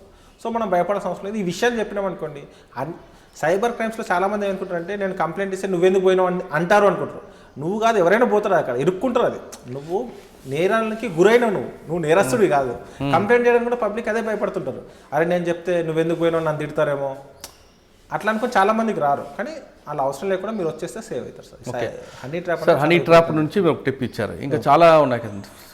ఇంకోటిసారి కస్టమర్ కేర్ సంబంధించింది. ఈ మధ్య ఏంటంటే లాక్డౌన్లో ప్రతి ఒక్కరూ స్మార్ట్ ఫోన్కి అలవాటు, అంటే అన్ని ఆన్లైన్లోనే బుక్ చేయడం. ఆన్లైన్ అనేది లాక్డౌన్లో ఎంత గ్రోత్ అంటే అంత గ్రోత్ వచ్చింది. ప్రతి ఒక్కరు స్మార్ట్ ఫోన్ వాడడం స్టార్ట్ అయ్యింది. ఏదైనా చిన్న ప్రాబ్లం రాగానే కస్టమర్ కేర్ కావాలి, మనం వాడిని కన్ఫర్మ్ చేసుకుంటే కస్టమర్ కేర్ కావాలి. సింపుల్గా మనం ఏం చేస్తాం, కస్టమర్ కేర్, మీరు జనరల్గా మీకు కస్టమర్ కేర్ కావాలనుకుంటారు సార్, ఏం చేస్తారు? ఫర్ ఎగ్జాంపుల్ ఒక శాంసంగ్ సంబంధించి ఒక ఐటమ్ కొన్నారు, ప్రాబ్లం వచ్చింది, మీరు ఏం చేస్తారు? గూగుల్లోకి వెళ్తాం, customer care Samsung customer care అని కొడతాం. సింపుల్గా మీరు శాంసంగ్ కస్టమర్ కేర్ కొట్టగానే మీకు కొన్ని నెంబర్స్ డిస్ప్లే అయితే ఆ నెంబర్ అక్యూర్దే వస్తుంది, సైబర్ అఫెండర్సే వస్తుంది. వాళ్ళు ఏం చేస్తారంటే గూగుల్ యాడ్సెన్స్లో వాళ్ళు డబ్బులు పే చేసి కస్టమర్ కేర్ నెంబర్ అనేది వాళ్ళది పాపప్ అయ్యేటట్టు ప్లాన్ చేస్తారు. ఎందుకంటే గూగుల్ వాడికి ఒక ప్రైవేట్ ఆర్గనైజేషన్, ఎవరు డబ్బులు ఇస్తే వాళ్ళని అడ్వర్టైజ్మెంట్ చేస్తారు, అక్కడ వస్తాయి. దానివల్ల ఏంటంటే దాన్ని కాల్ చేయగానే వాళ్ళు నిజంగానే శాంసంగ్ కస్టమర్ కేర్ లాగా మాట్లాడి మీదంతా అప్డేట్ చేస్తాం సార్, మీకు ఒక లింక్ పంపిస్తాము, మీ తరఫున మేము చేసిస్తాము, చేసినందుకు మీకు ఒక ₹10 సర్వీస్ ఛార్జ్ చేస్తాము అని చెప్పేసి వాళ్ళు రిమోట్ యాప్స్ పంపిస్తారు లింక్, ఎనీ డెస్క్ కానీ టీమ్ వ్యూవర్ పంపించేసి మిమ్మల్ని యాక్సెస్ చేసుకోమని చెప్తారు. ఓకే, ఆ ₹10 వాళ్ళు ఏం చెప్తారంటే ₹10 కానీ ₹100 కానీ ఏదైనా మీరు debit card or credit card తోటే పే చేయాలని చెప్తారు. అప్పుడు మనం డెబిట్ కార్డ్ నెంబర్ అవన్నీ ఎంటర్ చేస్తున్నప్పుడు సేమ్ ఫోన్ వాడి దగ్గర కూడా కనిపిస్తుంది కదా, టీమ్ వ్యూవర్లో వాడు అన్నీ నోట్ చేసుకుంటాడు, మీ credit card number, CVV code, date of expiry అవన్నీ రాసుకుంటాడు. మీరు ఆల్రెడీ టీమ్ వ్యూవర్ ఇచ్చారు కాబట్టి మీకు వచ్చే OTP వాడికి కూడా వస్తుంది. అవును, మీరు ఇట్లా రాయగానే మీ కార్డు మీద మొత్తం లాగేస్తారు. అంటే ఎప్పుడు కానీ మనము కస్టమర్ కేర్ నెంబర్ కోసం దీంట్లో వెతకద్దు. ఏం చేయాలంటే ఫర్ ఎగ్జాంపుల్ సామ్సంగ్ చూస్తుంది, సామ్సంగ్ వెబ్సైట్లోకి వెళ్ళండి, www.samsung.com అని కొట్టండి, వెబ్సైట్లోకి వెళ్తారు. వెబ్సైట్లోకి వెళ్ళి అక్కడ కస్టమర్ కేర్ నెంబర్ కొడితే ఎగ్జాక్ట్ నెంబర్ వస్తుంది. అట్లా డైరెక్ట్ కస్టమర్ కేర్ నెంబర్ కొడుతుంటే ఆడికే పోతుంది, సైబర్ అఫెండర్కే పోతుంది, డబ్బులు పోతారు. ఎనీ ఇంటర్మీడియట్ యాప్స్ ఏదున్నా ఫస్ట్ కన్ఫర్మ్ చేసుకోవాల్సింది ఏంటంటే ఆ వెబ్సైట్లోకి వెళ్ళాలి, కంపెనీ వెబ్సైట్లోకి వెళ్తేనే మీకు కస్టమర్ కేర్ నెంబర్ ఉంటుంది. జనరల్ కస్టమర్ కేర్ నెంబర్స్ కూడా ఏంటంటే 12 digits 16 digits ఉంటాయి, 1800-265 అట్లా ఉంటాయి. కానీ ఈ వీలైతే మొబైల్ నెంబర్ ఉంటుంది డైరెక్ట్. ఇంకోటి కస్టమర్ కేర్ కాల్ చేయగానే మనం ఏ నెంబర్కి చేసినా 1 నొక్కండి, ఇంగ్లీష్ కోసం 2 నొక్కండి, చాలా లైన్ తీసుకున్నాక మనకు కనెక్ట్ అవుతుంది. కానీ ఈ సైబర్ అఫెండర్స్ మీరు ఇమీడియట్లీ కనెక్ట్ అయిపోతుంది. అండ్ వాడు ఏమంటాడు, ఫస్ట్ కాల్ చేయండి, మళ్ళీ మీకు కాల్ బ్యాక్ చేస్తాను చెప్పి వాడు మళ్ళీ కాల్ చేస్తాడు, అంత ప్రిపేర్ చేసుకొని కాల్ చేస్తాడు. కస్టమర్ కేర్ వాడు ఎవ్వడు కాల్ బ్యాక్ చేయడు, ఏ కస్టమర్ కేర్ కూడా కాల్ బ్యాక్ చేయదు. నీకు అవసరం నువ్వు కాల్ చేయాల్సిందే, మాట్లాడాల్సిందే. ఇవి చిన్న చిన్న గుర్తు చేసుకుంటే మనం సేవ్ కావడానికి ఆస్కారం. ఓకే, కస్టమర్ కేర్ హానీ ట్యాప్ చెప్పారు, ఇంకా మేజర్ ఇంకేముంది? ఇంకా సార్ ఈ మధ్య ఎక్కువ జరుగుతుందంటే ఈ ఇంటర్మీడియట్ యాప్స్ ఉన్నాయి. ఇంటర్మీడియట్ యాప్స్ అంటే ఒకప్పుడు ఈ మనకు కంపెనీకి కస్టమర్కి మధ్యలో ఎవరు మీడియేటర్ ఉండకుండా డైరెక్ట్ వీళ్ళకు టైప్ చేస్తే మీకు ప్రైస్ తగ్గుతున్న కాన్సెప్ట్లో ఈ నో బ్రోకర్, ఈ జస్ట్ డైల్ కానీ ఈ రకరకాల యాప్స్ వచ్చినాయి. వాళ్ళు ఏం చేస్తారంటే జస్ట్ ఫెసిలిటేట్ చేస్తారు, కస్టమర్కి కంపెనీ వాళ్ళకి చేస్తారు. దానికోసం ఈ నో బ్రోకరేజ్, ఓఎల్ఎక్స్ ఇలాంటివి వచ్చేసినాయి. దీంట్లో ఏం చేస్తారంటే ఓఎల్ఎక్స్ ఫ్రాడ్స్, ఓఎల్ఎక్స్ కానీ ఇవన్నీ దీంట్లో 3 రకాల స్టేజెస్ ఉన్నాయి సార్. ఫస్ట్ ఉండేదంటే ఓఎల్ఎక్స్లో ఒక బైక్ పోస్ట్ చేస్తారు, మనం కొందాం అనుకుంటాం, డబ్బులు పంపించినాక వాడు రెస్పాండ్ కాదు. ఇది ఓల్డ్ స్టైల్. తర్వాత ఏం చేశారు, ఆర్మీ ఆఫీసర్స్ అని చెప్పేసి నాకు ట్రాన్స్ఫర్ అయింది, నేను వేరే స్టేట్కి వెళ్తున్నాను, నేను అమ్మేస్తున్నా అంటే ఆర్మీ ఆఫీసర్స్ బుల్లెట్స్ కొంచెం డిఫరెంట్గా ఉంటాయి. అందరికి ఒక ఉంటారే నేను వాడుకోవాలని చెప్పేసి వాళ్ళకి డబ్బులు పంపించడం, తర్వాత వాడు ఫోన్ స్విచ్ ఆఫ్ చేస్తాడు. ఇట్లా జరిగేది. ఇప్పుడు 3rd స్టేజ్కి వచ్చింది. నువ్వు కొనడం కాదు, నా దగ్గర ఒక బైక్ ఉంది అనుకోండి, నా దగ్గర ఒక పల్సర్ బైక్ ఉంది, నాకు ఇంకో కార్ కొన్నాను, ఏదో కారణం నా పల్సర్ బైక్ అమ్మేయాలి, నేను గూగుల్ ఓఎల్ఎక్స్లో పెడతాను నా బైక్ అమ్ముతున్నాను ఇంత ప్రైస్ అని. ఇమీడియట్లీ వాడు సైబర్ అఫెండర్ కాల్ చేస్తాడు, సార్ నాకు బిల్లింగ్ ఉంది, బైక్ కొంటాను, సార్ మీ బైక్ ఎంత సార్, నేను 50,000 అని చెప్పాను. సార్ 50,000 అంటే ఎక్కువ సార్, నేను 45,000 కొంటాను సార్ అంటాడు. ఇక మనం కూడా ఏమనుకుంటాము, పెట్టగానే కాల్ వచ్చింది కాబట్టి ఏ చేస్తే అయిపోతుంది, దాన్ని ఊకే చూసుకుంటాం, దాని పార్కింగ్ ప్లేస్ వేస్ట్ అమ్మేది అనుకుని ఓకే చెప్తాం. వాడు అప్పుడు ఏమంటారు, సార్ నేను అవుట్ ఆఫ్ స్టేషన్లో ఉన్నాను, నేను రావడానికి ఒక 3 days పడుతుంది, 3 days పడుతుంది కాబట్టి 3 days తర్వాత వచ్చి తీసుకుంటా అని చెప్తాను. నువ్వేమంటావు, 3 days దాకా నేనేందుకు అవుతావు, ఎవడొస్తే వాడికి అమ్మేస్తాను, నువ్వు డబ్బులు ఇస్తేనే నువ్వు ఉన్నట్లు కదా అంటావు. వాడు లేదు సార్ నేను డబ్బులు మీకు పంపించేస్తాను, కానీ డెలివరీ అప్పుడు తీసుకుంటా అంటే మన మైండ్లో ఎంత ఉంటుంది, డబ్బులు వస్తున్నాయి వాడు వస్తే రాని, లేకపోతే లేదు, బైక్ నా దగ్గర ఉందని చెప్పేసి ఓకే అని చెప్తాను. సార్ మీ అకౌంట్ పంపిస్తాను, కరెక్ట్ అమౌంట్ పంపించాలి కాబట్టి మీరు నాకు ఒక 10 rupees నాకు పంపేయండి సార్, అదే అకౌంట్ నేను రిఫండ్ చేస్తాను, మిస్టేక్ కాకుండా ఉంటుందని చెప్తాను. వాడు 10 rupees పంపించగానే మనం పంపించగానే వాడు క్యూఆర్ కోడ్లో 45,000 మనకు పంపిస్తాడు క్యూఆర్ కోడ్. సార్ ఆ క్యూఆర్ కోడ్ క్లిక్ చేయండి మీకు అమౌంట్ వస్తుందని చెప్తాడు. ఆ క్యూఆర్ కోడ్ క్లిక్ చేయగానే నీ అకౌంట్ నుంచి 45,000 వాడికి వెళ్తుంది. వాడికి వెళ్ళగానే నీకు అంటే మన అకౌంట్ డబ్బులు ఉంటే లేకుంటే పోదు, మన అకౌంట్ ఉంటుంది. జనరల్గా అయితే మనకి ఉంటుంది కదా సార్, మినిమం అకౌంట్ అయితే మెయింటైన్ చేస్తారు, ఆ అమౌంట్ ఆడికి వెళ్ళిపోతుంది. వెళ్ళిపోయిన తర్వాత వాడు మళ్ళీ మనం ఫోన్ చేయాలి, ఏంది నా డబ్బులు కట్ అయినాయి, ఏంటంటే అరే ఇదేదో మిస్టేక్ జరిగింది సార్, మీ డబ్బులు నాకు వచ్చినాయి, నేను పంపాల్సింది మిస్టేక్ సార్, 45 + 45 పంపిస్తున్నా సార్, మళ్ళీ సేమ్ పంపిస్తాడు 90. మనం 90 ఏమో మనం కొట్టేస్తాం, 45 పోయింది 90. అంటే మీకు 45,000 అని చెప్తున్నాను, 5,000 కూడా చేస్తారు వాడు, కూర్చున్న తర్వాత కొట్టడమే కదా. అట్లా మన వీలైన కాడే డబ్బులు లాగేస్తుంటారు. తర్వాత చూస్తే ఏంటంటే వాడు అఫెండర్, చీటర్. ఎప్పుడైనా ఆడియన్స్ చెప్పేది ఏంటంటే, మనకు క్యూఆర్ కోడ్ ఉందంటే మనం డబ్బులు పంపించడానికి, మనకు రావడానికి క్యూఆర్ కోడ్ అనేది ఉండదు. క్యూఆర్ కోడ్ క్లిక్ చేస్తున్నావు నువ్వు వాటి డబ్బులు పంపిస్తున్నాడు. మనం ఒక షాప్కి వెళ్తాం సార్, ఒక 100 rupees వస్తువు కనుక క్యూఆర్ కోడ్ క్లిక్ చేస్తే మన డబ్బులు వాడికి వెళ్తాయి, వాడి డబ్బులు మనకు రావు. అంటే క్యూఆర్ కోడ్ అనేది మనం పంపడానికే తప్ప మనకు రావడానికి కాదు. ఈ చిన్న లాజిక్ మర్చిపోయి కొడుతున్నాం. ఇంకోటి దాంట్లో పే టు అని ఉంటుంది, పే టు 45,000 ఉంటుంది. అది ఏం చదవం మనం పే అంటున్నది రిసీవ్ కదా, పే అంటున్న మీద చూడం, సెండ్ టు రూపీస్ అని ఉంటుంది. కొంచెం కూడా అంటే అందరూ హైలీ ఎడ్యుకేటెడ్, సెండ్ టు అన్నప్పుడు కనీసం ఆలోచించకుండా సెండ్ అంటుండేంది రిసీవ్ కదా, సెండ్ అంటుంది ఆలోచన కొట్టేస్తాం, డబ్బులు పోగొట్టుకుంటాం. అంటే ఇందులో టిప్స్ ఏంటి? దీంట్లో టిప్స్ ఏంటంటే మనం ఎప్పుడు క్యూఆర్ కోడ్ అనేది మన డబ్బులు పంపడానికి, మనం తీసుకోవడానికి కాదు. ఇంకోటి నువ్వు వెహికల్ పెట్టినప్పుడు అమ్మడానికి పెట్టినప్పుడు నీకు వాడు కొనుక్కోవాలంటే వాడు వచ్చి తీసుకెళ్ళాలి, వచ్చిన రోజే డబ్బులు తీసుకోవడం తప్ప ఇంకోటి లేదు. అందరూ ఏం బైక్లే అనుకుంటారు, మన ఇల్లు ఉందనుకోండి సార్, రెంట్ కోసం పెడితే కూడా నేను మీ ఆఫీస్ రెంట్ తీసుకుంటాను, ఎంత అమౌంట్, సేమ్ ఇదే ప్రొసీజర్. మళ్ళీ మనం ఏముంటాము, రెంట్ కోవిడ్ వల్ల చాలా టూలెట్ బోర్డ్స్ కనిపిస్తుంది, అందరూ ఊర్లలోకి వెళ్ళిపోయారు, వర్క్ ఫ్రమ్ హోమ్ నడుస్తుంది. రెంట్ కూడా నాది వస్తే అమ్మ దొరికింది అనే పరిస్థితులు ఉన్నారు. దానికోసం యాప్స్లో పెడుతున్నారు, యాప్స్లో పెట్టగానే అడుగు దోచేస్తున్నాడు. మొన్న ఒక రిటైర్డ్ ఎంప్లాయీ వచ్చింది, ఆవిడ ఇప్పుడు వర్కింగ్ ఎంప్లాయీ, వాళ్ళ పాప రీసెంట్గా మ్యారేజ్ చేశారు. ఆ పాప వాళ్ళకి ఫర్నిచర్ కొనడానికి 2 లక్షల రూపాయలు పెట్టుకుంది. ఆ ఇల్లు రెంట్కి ఇస్తాను నో బ్రోకర్లో పెడితే సేమ్ ఇట్లా జరిగింది. వాడు ఎంత అడ్వాన్స్గా ఉందంటే ఈమె డబ్బులన్నీ అయిపోయినాయి, మనకు అర్థమైపోయింది ఇంకా మీతో రావట్లేదు. అంటే మీరు అన్నట్లు ఇందాక అంత డబ్బులు ఉండాలి కదా మన అకౌంట్లో. అమ్మ మీ అకౌంట్కి ఏదో ప్రాబ్లం ఉన్నట్టుంది, వేరే అకౌంట్ ఇవ్వండి. సేమ్ వాళ్ళ మదర్ అకౌంట్లో కూడా కొట్టేసింది. అయ్యో, మీ అకౌంట్ ఏదో ప్రాబ్లం ఉన్నట్లుంది, మీ అకౌంట్లో డబ్బులు అన్నీ అయిపోయినాయి, మీ అకౌంట్లో ప్రాబ్లం ఉంటుంది, ఆ అకౌంట్ ఇవ్వండి అని చెప్పేసి ఆ అకౌంట్ కూడా చీట్ చేయడం. సార్ ఫైనల్గా మీరు క్రైమ్ ఫ్రీ ఇండియా అని ఒక ఛానల్ పెట్టి ప్రజలకి టిప్స్ ఇవ్వడం స్టార్ట్ చేశారు. సైబర్ క్రైమ్ అనేది మీద ఎక్కువ ఫోకస్, మీ వింగ్ వేరే వింగ్ అయినా సైబర్ క్రైమ్ చేస్తున్నారు. ప్రజలకి ఇంత చేయడం వెనక మీకు గవర్నమెంట్ నుంచి పర్మిషన్ తీసుకున్నారు, అఫీషియల్గా చేస్తున్నారు. దీనికి ఎంత ఖర్చు అవుతుంది? ఖర్చు అంతా ఎవరు భరిస్తున్నారు? అంటే వాస్తవానికి ఏంటంటే దీనికోసం నేను ఏదో ప్రొఫెషనల్ కెమెరాస్ కాకుండా నా మొబైల్తోటే రికార్డ్ చేస్తున్నాను. మొబైల్తో రికార్డ్ చేసుకొని ఇంట్లోనే చేస్తున్నాను. ప్లస్ మా వైఫ్ టెక్నికల్ సౌండ్ ఉంది కాబట్టి ఆమె ఎడిటింగ్ చేస్తుంది. సో దీని మీద ఖర్చు పెట్టడానికి ఎక్కువ లేదు, బట్ ఉన్నంతలో కూడా ఏదైనా చిన్న చిన్న ఖర్చులు, కెమెరాస్ లేకపోతే మైక్, లైటింగ్స్ కాబట్టి ఇంటర్నల్గా చేసుకున్నా కూడా అదొక సాటిస్ఫాక్షన్. ఏంటంటే మన వల్ల ఎవరైతే బెనిఫిట్ పొందిరో, సార్ మీ వల్ల నేను ఈ ప్రాబ్లమ్స్ సేవ్ అయినా అని చెప్పారో అప్పుడు వచ్చే సాటిస్ఫాక్షన్ వేరే అనిపిస్తుంది. కానీ ఆదాయం ఉండదు డబ్బులతో. అంటే ఆదాయం సార్ ఇప్పుడు యూట్యూబ్లో జనరల్గా అందరూ ఏమంటారంటే యూట్యూబ్లో డబ్బులు వస్తాయి, యాడ్స్ వస్తాయి అనుకుంటారు. అంటే యూట్యూబ్లో వ్యూవర్స్ని బట్టే డబ్బులు వస్తాయి, అండ్ ఎంతమంది వ్యూస్ చూస్తారనే దాని మీద ఉంటుంది. మనది ఎడ్యుకేషన్ ఛానల్ ఎవరికి ఎక్కదు. అదే నేను ఊ అంటావా సాంగ్ పాడాను అనుకోండి, ఇది వైరల్ అవుతుంది. సైబర్ అఫెండర్స్ గురి కాకండి, జాగ్రత్త ఉండంటే ఎవరు వినరు. నేనేమో second category. So first category కాబట్టి నాకు లక్షల్లో వ్యూస్ ఉండదు. నా హైయెస్ట్ వ్యూస్ 23,000 ఒక వీడియో, అంటే ఉమెన్ రిలేటెడ్ సబ్జెక్ట్ చెప్తే 23,000. అంటే ఎక్కువ రీచ్ లేదు కాబట్టి మన డబ్బులు రావట్లేదు. దాని మీద పెద్ద అంటే ఎక్స్పెక్టేషన్ కూడా పెట్టుకోలేదు. అంటే డబ్బుల కోసం అయితే ఛానల్ స్టార్ట్ చేయలేదు.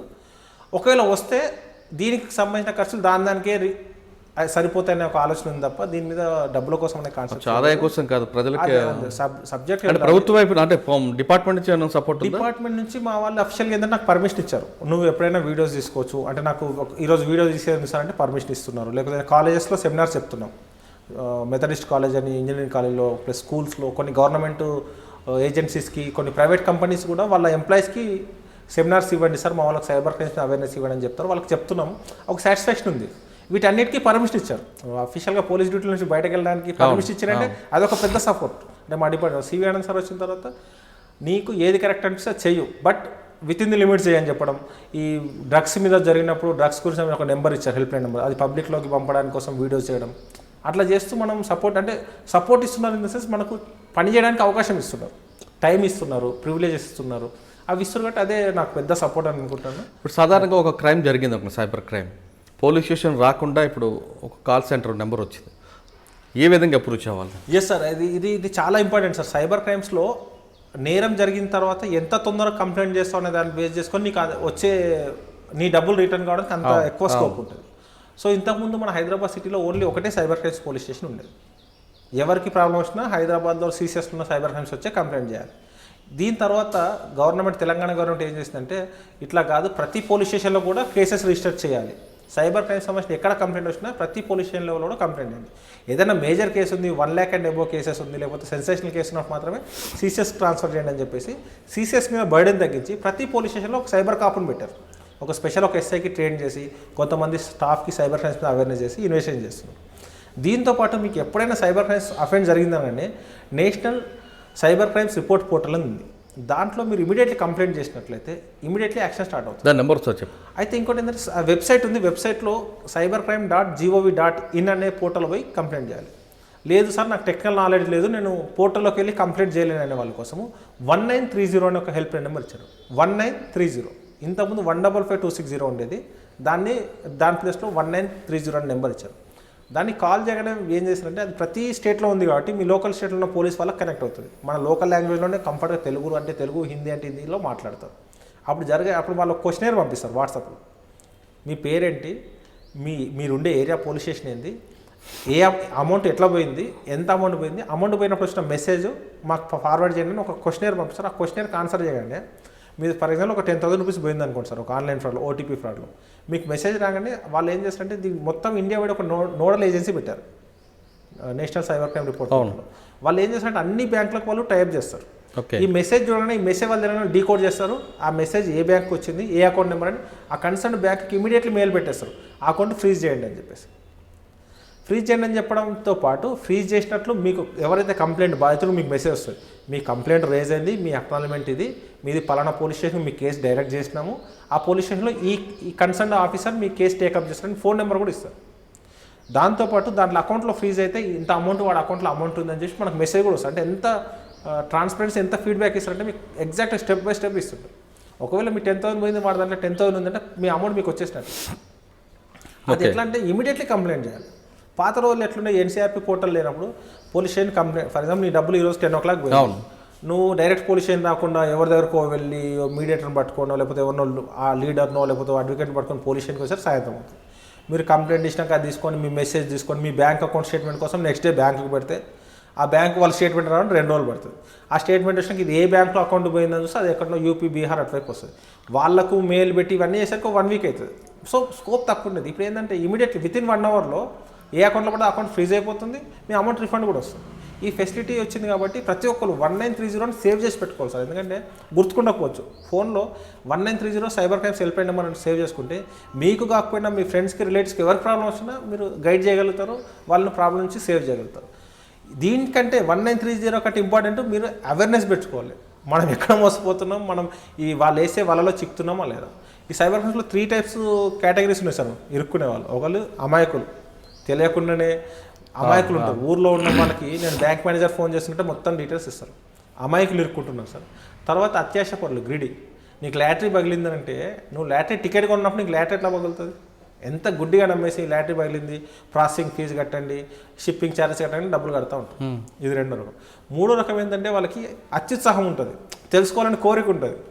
హనీ ట్రాప్ ఉందనుకోండి, అరే ఈ అమ్మాయి హాయ్ అని మెసేజ్ పెట్టగానే ఎందుకు లేని ఊరుకోవచ్చు కదా, గెలుపుతారు. హాయ్, ఎవరు నువ్వు, గుర్తుపట్టట్లేదు అంటే తెలియకుండా వీడు ఆ వలలోకి వీడి పోయి ఇరుక్కుంటాడు అత్యుత్సాహంతో. అంటే చేపలాగా, చేపకి మనం గాలం వేస్తే దానికి డౌట్ వస్తుంది, ఇదేదో డిఫరెంట్గా ఉంది, దీన్ని తినాలా లేదని అనుకుంటుంది, కానీ తినకుండా ఊరుకోదు, దాన్ని పోయి తిని ఆ గాలంకి ఇరుక్కుంటుంది. అట్లా ఈ 3rd కేటగిరీ. ఈ 3 కేటగిరీ వాళ్ళని టార్గెట్ చేసి ఈ సైబర్ అఫెండర్స్ ఎక్కువ చేస్తుంది. ఆ 3 కేటగిరీలో మనం లేకుండా ప్లాన్ చేసుకుంటే సేవ్ అయిపోతాం. ఓకే సార్, సైబర్ క్రైమ్ విషయం పక్కన పెడితే ఇప్పుడు మీరు చేస్తున్న ప్రొఫెషన్లో ఇప్పుడు మీకున్న ఆఫీసర్స్, ఇప్పుడు కొన్న జాయింట్ సిపి గారు కానీ లేదా అడిషనల్ సిపి గారు కానీ ఏ విధంగా కోఆపరేట్ చేస్తారు? ఇప్పుడు మాకు అవినాష్ మంత్రి సార్ వెళ్ళిన తర్వాత గజరావు భూపాల్ సార్ గారు వచ్చారు సౌత్ జోన్ నుంచి. వచ్చిన తర్వాత ఒక 1 week తర్వాత నేను కలిసాను సార్, ఇట్లా నేను సోన్స్ సైబర్ క్రైమ్స్ మీద వీడియో చేస్తున్నాను, ఇట్లా చేస్తున్నా అంటే okay well good, go head, బాగా చేయండి అని చెప్పి సార్ వచ్చిన తర్వాత ఒక కాలేజ్లో లా ప్రొఫెషనల్స్ తోటి, మన నాంపల్లిలో ఉన్నటువంటి ఒక జడ్జి గారితో ఒక కాలేజ్లో సెమినార్ పెట్టించి మనం చేయడానికి స్కోప్ ఇచ్చాడు. మనం చాలా ఎంకరేజ్ చేశాడు. అంటే మీరు నువ్వు చెయ్యు, మంచి ప్రోగ్రామ్ నుండి చెయ్యు అని. ఈరోజు కూడా ప్రోగ్రామ్కి వస్తున్నప్పుడు పోలీసులో కామన్ కదా సార్, మనం హైయర్ అఫీషియల్కి చెప్పి పర్మిషన్ తీసుకోండి, సార్ ఇట్లా ఐడ్రీమ్స్ వాళ్ళు ఇన్వైట్ చేశారు సార్, ఇట్లా సైబర్ క్రైమ్స్ మీద మాట్లాడాలంటే ఓకే గుడ్, చాలా మందికి రీచ్ అవుతుంది కదా, వెళ్ళు అని చెప్పాడు. అంటే అటువంటి ఎంకరేజ్మెంట్ ఉంది కాబట్టి మన స్కోప్ ఉంది. ఇంకా వేరే వాళ్ళు కూడా, అంటే నేనని కాదు, ఇంకెవరైనా ఇంట్రెస్ట్ ఉండి, అంటే మనం సొసైటీకి ఏదైనా మనం సోషల్ మీడియా ద్వారా తెలుపుదాం అనుకున్న వాళ్ళు ఎవరైనా కూడా, పోలీస్ ఆఫీసర్స్ అనే కాదు, వేరే డిపార్ట్మెంట్లో ఉన్న వాళ్ళు, రెవెన్యూ డిపార్ట్మెంట్లో రెవెన్యూ చట్టాల గురించి వాళ్ళు పబ్లిక్లోకి చెప్తే పబ్లిక్ తెలుస్తుంది. కొత్త అంటే ప్రతి డిపార్ట్మెంట్లో ప్రతి ప్రొఫెషన్ ఉన్న వాళ్ళు వాళ్ళ కరెక్ట్ అనిపించింది చెప్తే బాగుంటుంది. ఒక టీచర్ ఉన్నాడు, ఆ టీచర్ ఎక్స్పర్ట్, ఆయన టీచర్ క్లాస్లో మాత్రమే క్లాస్ చెప్పొద్దు, క్లాస్లో 100 మంది ఉంటారు, కానీ ఆయన ఇంకా నాలెడ్జ్ ఉన్న ఒక వీడియో తీసి పబ్లిక్లో షేర్ చేయండి. ఏదో మామూలుగా ఉన్న స్టూడెంట్ బెనిఫిట్ అవుతారు కదా సార్. మన ప్రొఫెషన్ని కొంచెం పక్క జరిగి చేస్తే చాలా చాలా అద్భుతమైన రిజల్ట్స్ వస్తాయి సార్. కొంచెం పక్క జరిగి దాన్ని కొంచెం ఎక్స్ట్రాడినరీగా చేస్తే చాలా రిజల్ట్. ఒక టీచర్ సార్, ఆయన ఒక వీడియో తీసి పబ్లిక్లో పెట్టండి, ఒక ఎక్స్పెరిమెంట్ గురించి చెప్పండి, ఎంతమంది స్టూడెంట్స్ బెనిఫిట్ అవుతారు. కరెక్ట్. అట్లా ప్రతి ప్రొఫెషన్ వాళ్ళకి నచ్చింది వాళ్ళ టైంలో చిన్న వీడియో. సోషల్ మీడియా చాలా ఈజీ అయిపోయింది సార్. యూట్యూబ్ అనేది ₹1 ఖర్చు పెట్టకుండా యూట్యూబ్ ఛానల్ స్టార్ట్ చేయొచ్చు, మన మొబైల్తో రికార్డ్ చేయొచ్చు, అప్లోడ్ చేయొచ్చు, ఎంతమందికి బెనిఫిట్ అవుతుంది. అది ఒక అప్పీల్ ఏంటంటే ఎవరు మీకు తోసిన విధంగా ఇది సొసైటీకి అవసరం అనుకున్నప్పుడు నాకెందుకులే అనుకోకుండా కొంచెం ఒక స్టెప్ ముందుకేస్తే సొసైటీకి యూజ్ అవుతుంది సార్ కంపల్సరీగా. సైబర్ క్రైమ్ రాబోయే కాలంలో బాగా వినిపించారు. సైబర్ క్రైమ్ అరికట్టాలంటే కేవలం పోలీసులే కాదు, మొత్తం ప్రజలందరూ బాధ్యత తీసుకోవాలంటున్నారు మల్లేష్ గారు. కేవలం పోలీసుల మీదే కాకుండా ప్రతి ప్రొఫెషన్లో ఉన్న వ్యక్తి సైబర్ క్రైమ్ గురించి చిన్న వీడియో చేసి అప్లోడ్ చేస్తే అది చూసిన చాలామంది జాగ్రత్త పడతారని చెప్తున్నారు. ముఖ్యంగా ఇందులో పడేవాళ్ళు అమాయకత్వం లేదా అత్యాశ లేదా అత్యుత్సాహం, ఈ 3 వర్గాల వారు ఖచ్చితంగా దానికి దూరంగా ఉంటే సైబర్ క్రైమ్ బారిన పడకుండా ఉండాలంటున్నారు మల్లేష్ గారు. ఇది ఈ వారం మల్లేష్ గారితో ఎక్స్క్లూజివ్ ఇంటర్వ్యూ. వచ్చే వారం మరో గెస్ట్తో మళ్ళీ కలుద్దాం. అంతవరకు నమస్కారం.